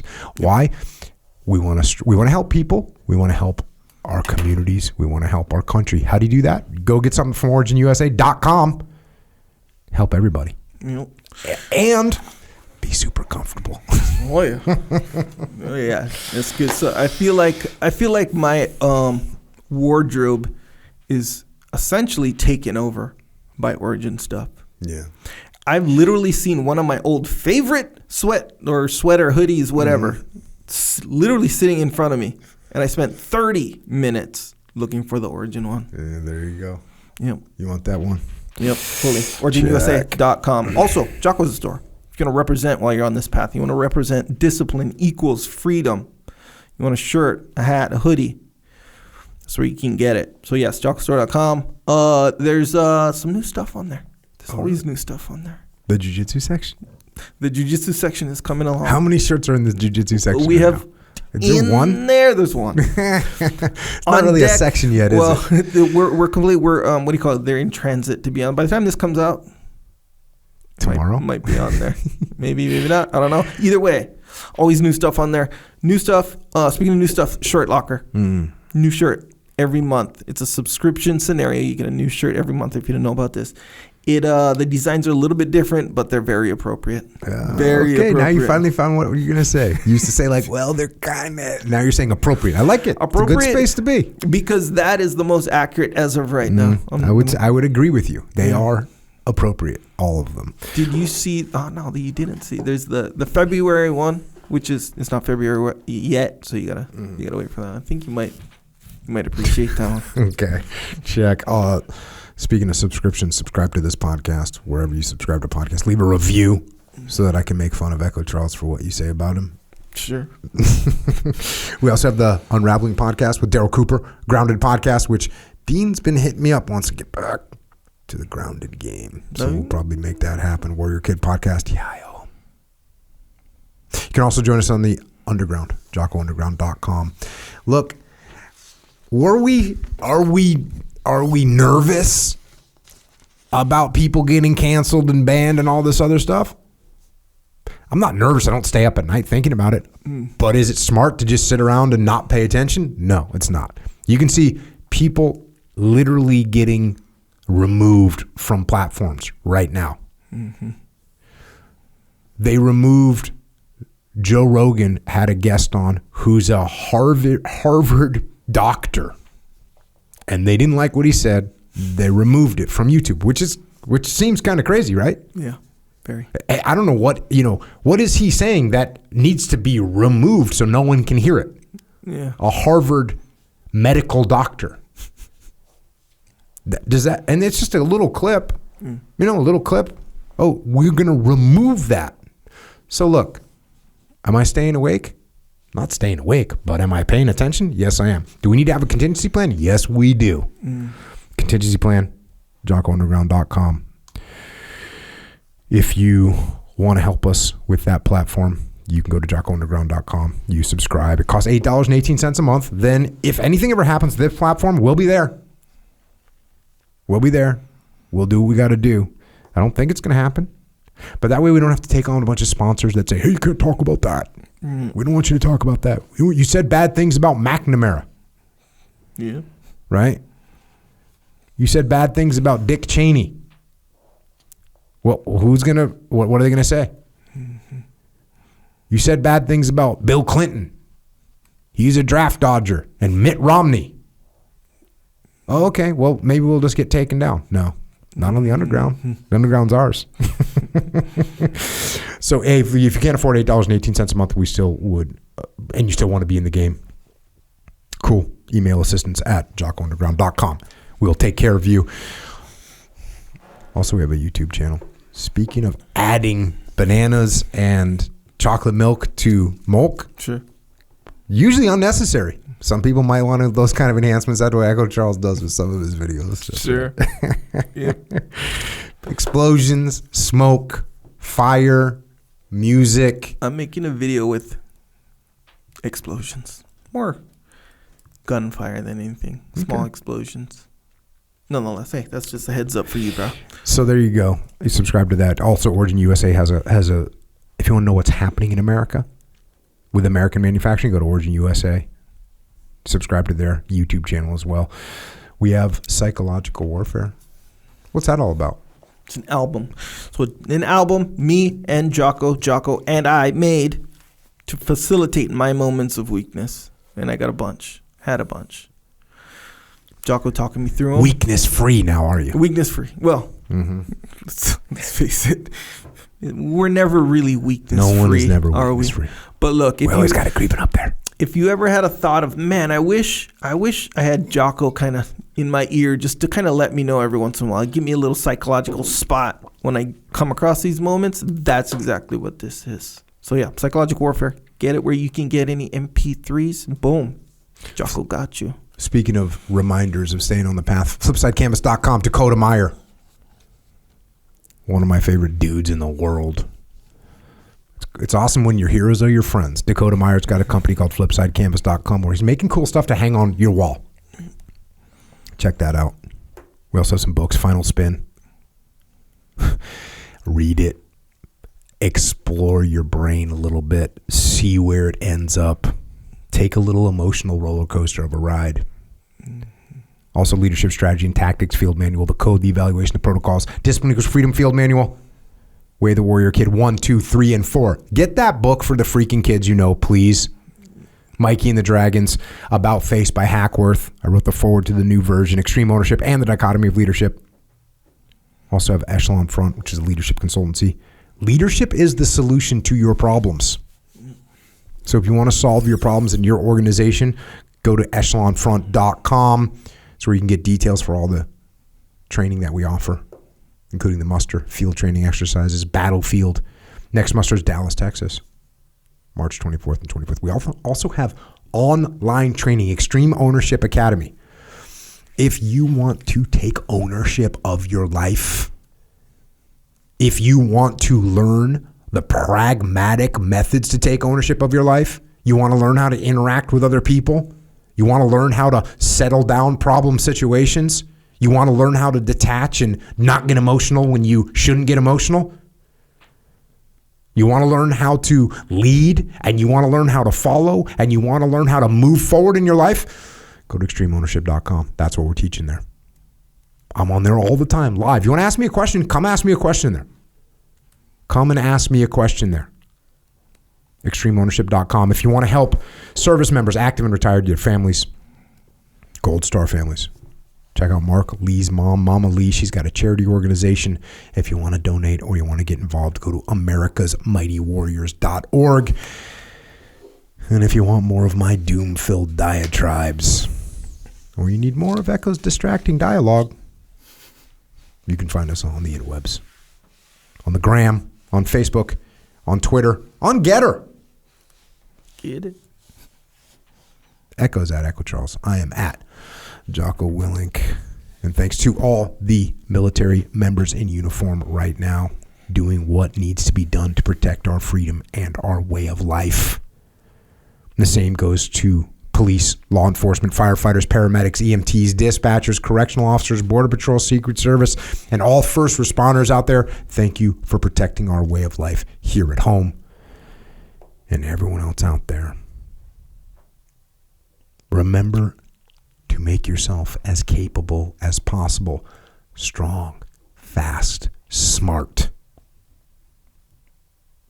And then remember that there are people who are not as capable as you are.